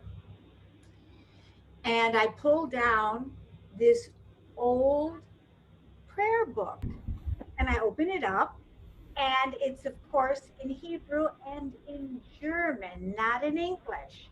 I said, oh, when did I get this? And I turn it around, talking about objects, and the prayer book is from 1849. Wow. Wow. And the only reason I mention it is because of tonight's theme. My mother had to come with nothing. If you all know how they got out, she came in 1941 from Vienna, Austria. They didn't come with a lot of possessions. So I don't have a lot of possessions from my ancestors, but I have. And I would not have zeroed in on the prayer book if it had not been for that evening of the new shul with the rabbi. And I just wanted to mention that. And I have. Now, of course, I want to go back and figure out how did she even get it out. Yeah, I right. wanted to share that, but it's 18. Next time I'll go get it, but it's 1840. Wow. I Extraordinary. dropped. So thank you for letting me share that. Thank you for sharing it. It's Wow. a beautiful story. Thank you, Sophia. Yeah. I mean, that was 100 years before the Holocaust, 18. Do you know Sophia, do you know the story about how she got out? As a matter of fact, I have been to the archives of Vienna, and I have been researching. It's a life project because I was not raised Jewish. You can see from my name, it's quite different from anybody else's. And I have been, as I said, actually I've been to Vienna 3 times, but one time really immersed in the archives. I found documents about the family. I mean, lots of documents. They've been translated. It's a life work to still try to figure out and put together the pieces of, I mean, I don't want to say too much. I kind of have I know now how much money they had to pay to get her out. I know how many did not make it out. I don't know why she was chosen to get out. And I'm working on all of that. How old was she? Oh, We lost you again. Oh, sorry. Can you hear me now? Yes. She was 35. Wow. She arrived. So I was also born with older parents. I lost them very young, and I'm putting through the pieces by myself now, and I'm doing a lot, and it's working. That's beautiful. Because you have to understand that the synagogues in those, particularly in Vienna, I can't speak, but I have to now go to Moravia, and that's another story. I've been to the Czech Republic. The synagogues, if they were not burned down, have a lot of records. Wow. So I found her first marriage certificate. I found a lot of things through the synagogue in Vienna. And my next stop is in Ostrov, Moravia in the Czech Republic to find some other records. That's it. But anyway, thank you for letting me share. Sophia, did you say? Great, Sophia. Sophia, did you say that both of your parents passed away when you were young? Yes, yes, that's true. Yes, they did. My father was not Jewish and was actually, I'm Greek, but I'm Jewish. You have to understand, please, I'm Jewish. I belong here. Yeah, yeah. We're not questioning. But I'm Greek by my language. I speak English and Greek, and I was raised with a Greek. I think, and it was not that my mother didn't want to be Jewish. I think there was too much pain. Sure. Around it. So I'm very careful what I say because some people would take it wrong. They wouldn't realize that her husband was shot by the Nazis, that her parents were killed. They wouldn't understand the pain of why, when she started a new life, I speak Greek and I have agreed. Yeah. That's enough. Anyway, thank you. No, that was wonderful. Thank you for sharing it. Yeah, but do you know German? No, I studied it for a long time. So, you can't sneak. How do you, who helps you when you go like to these places? I came to the conclusion life is too short to learn German. Yeah. I agree. Greek. I've grown up with a German mother and grandfather. I totally agree. I used to understand it when they didn't want us to understand. Right. That's how I my don't folks, understand it at all. my parents spoke Yiddish that way. They never. Yeah, we never had Yiddish. My father's side had a little Yiddish. In Vienna, I hired people and I hire a translator now. I've hired people to help. Yeah. That's how I've done it. Because I was studying German thinking I'm going to be able to read these. I was at NYU studying. I was Too much. Yeah. Life is short. Sure. Thank you for understanding. Life is short, and people are very happy to do it for some money. So I pay people, and they are very helpful, and we're getting there. It is a life. I can tell you that it is a life journey because I don't want to say too much, but my mother was very well placed in that fin de siècle of Vienna, the intelligentsia Vienna prior to the war. Oh. We have friends who must have known her. Really? Yes, their name is von Klemperer. Does that name ring a bell? Sure it does, but I mean, that's a big Viennese name, but it does ring a bell. We were just, during COVID, we were sheltered by our friends, the von Klemperers, for 8 months. Because I have a library of this, and I'm reading now go-betweens. I'm not saying that they were go-betweens, but when you read a lot of literature about Vienna of that time, I'm sure that's where the name has come to, where I've thought, where the name has come and stuck with, because it definitely fun Klepperer. Did you read The Hare with the Amber Eyes? Yes, I did. Yes. I love that.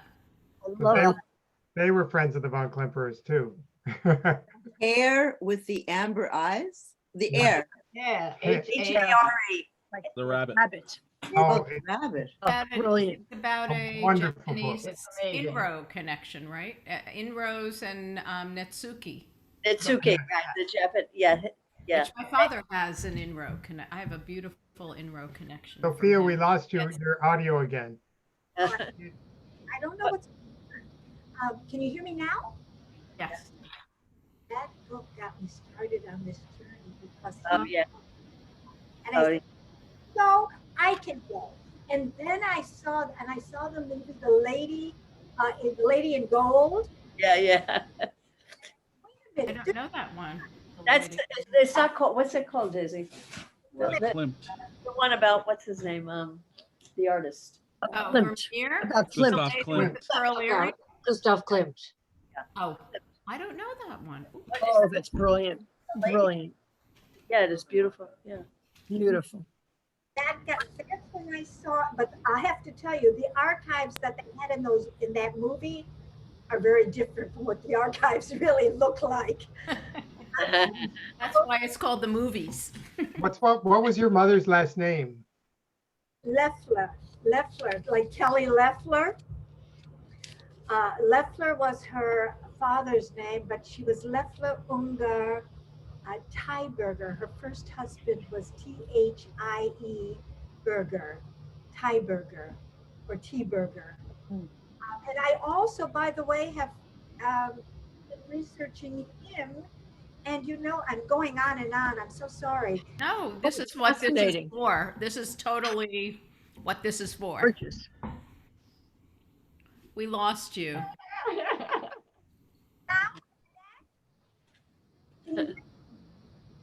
Somehow your voice is going in and out. And her picture too, right? No, the picture I'm seeing. Picture's good. Yeah, on my end. Oh, we can't hear you. You'll have to do a guest thing. Yeah, we have to do a guest Yeah, this and is get you a really. microphone. Wait a minute. Let me Ah, now we hear you. Now we got you. hear me. Yes. Hardly. Nope, now we don't. Maybe you have to move closer to your. Well, she's figuring it out. Did anyone see the meme that said, you know, Zoom is like the 21st century or the 22nd? So 21st century's seance. Are you there? Do you hear me? Seance. That was really great. Can you see me? Can you hear me now? I'm gonna have to, oh, is she there? Michael, Actually, while we're it sounds waiting, like- can I ask Michael a question? Can Because you we're hear me now? Yes, Yeah. we do. Nope, everybody's dead. I can't hear anyone. Oh, We no. hear you. There you go. We hear you now. Can you hear me now? Yes. Yeah.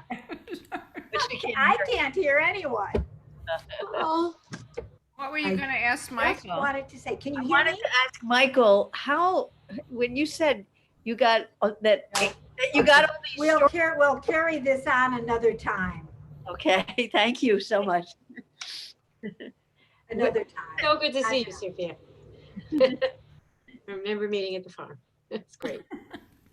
When you said that you got all these Are you stories hearing me? from ancestry.com, how do they have stories about your, I don't know what that means. I was curious. Yeah. Well, you can search for, you create your family tree, and then you can search newspaper.com and other sources for information. I see. And I found Is anybody these- talking? Yes, Michael is. So I found newspaper articles. I found the I don't know what it's, the ship's passage for my grandmother coming from Bremen, Germany. That said, and I couldn't figure it out because her father's name wasn't the same name as the person who was with her. And then I figured out it was her older brother. Oh, wow. Actually, two of them were left behind when the family came here. And so you can find a lot from travel, like people going in and out Right. countries. But and that's through newspapers, not really through Ancestry. no, that was Oh, that was Ancestry, and it was they have documents. Oh, that's So they- Ancestry is linked to Gonna share one. newspapers.com. So Yeah. if you do search within Ancestry, you'll come up with newspapers. They're Oh. also linked to a number of other archives. To some Unfortunately- extent linked with the Jewish archives, but not as well as if you go directly into it. Unfortunately, I think I found everything that I can find at this point. I mean, I don't think I have cousins who spend a lot of time researching and going to cemeteries and, different things. Wow. Like that.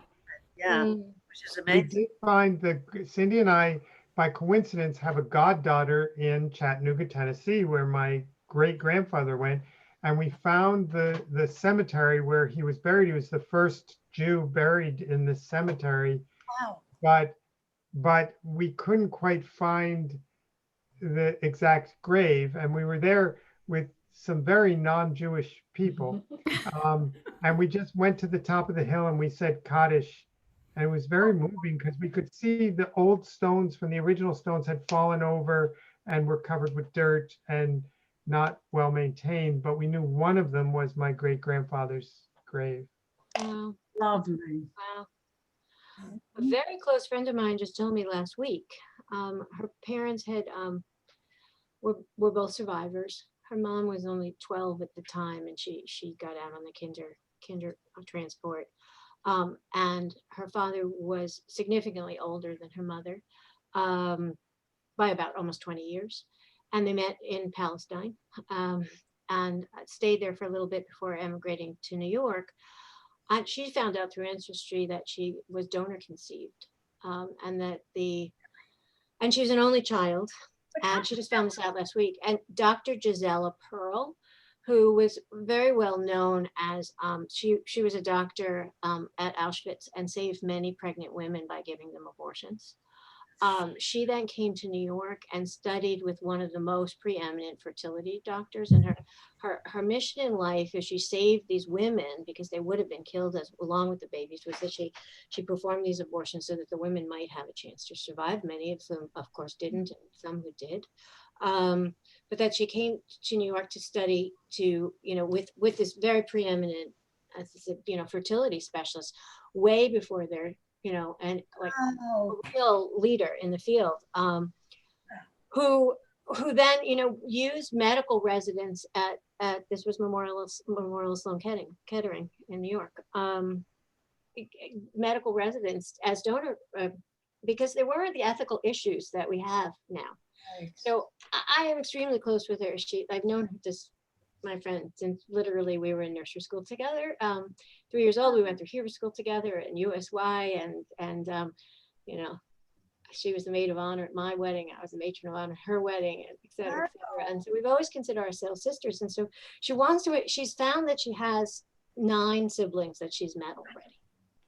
Oh my God. Oh.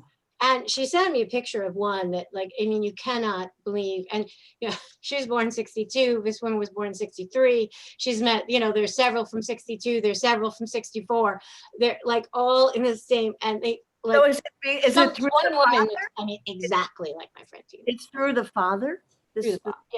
Like this medical person who, wow. Right. It was busy. But It was very busy. No, they had different fathers, right? They all had, this is why they had different mothers. Related, yeah. But they're all related. They're all half siblings through the father, because the fathers did multiple generations. The donors, right. But the woman was her mother's, and the way she found out through ancestry because of the DNA connections. But then she researched it, and she remembered having seen, when her father passed away, for some reason there was a card for this Dr. Gisela Pearl. And wow. Researched it. She sent me this article from the 80s about, that her life's mission was to populate the world with new Jewish babies. But that's an amazing story in itself, right? That she who was, carrying these abortions. This article, yes. From 82, and it's just very extraordinary. So she now knows of at least 9, at least. It's probably 9. Wow. What a Uravu, right? Be fruitful and yes, right. It's interesting. Her son just finished medical school. So wow. My friend's son. Wow. Wild. And he's, they're conflicted because Papa wasn't his. I mean, my friend isn't conflicted at all. Her father was her father. The sperm donor was the sperm donor, but her son has issues about around the ethical implications of having donated sperm to so many hundreds of women probably. But it was just. The ethics were really, especially when you put it together with like the Holocaust. I mean, somehow, right? Yeah. Wow. That is an amazing story. Has that been, and that was in an article? Well, she sent me the article. There's an article in the New York Times if you Google Dr. Gisela Pearl from 1982 that talks about P-E-R-L? P-E-R-L, yeah, that talks about, her experience at Auschwitz and her commitment to fertility expertise in New York. Wow. But I'm gonna go. Thank you so much, Shabbat. Nice to see everybody. Thank you for those great stories. Yeah. Really one more thing. This is a little dreidel that came over with my grandfather on the boat. They were in 1938. It's a little German dreidel. That's beautiful. And yeah, that was my upa. So It's always amazing to me what people choose to bring. I know. They brought, yeah, and we have a lot of spoons in our family. Some nice silver I spoons. think it sounds like there needs to be an exhibit or something, you know? I think we're building something. I think we all have to join Michael's podcast as well. Mike, we have to do Michael, what is the address around all this? Right? Oh, I haven't, I'm recording it this summer. We applied to NPR for a grant, which I don't get, but we're doing it anyway.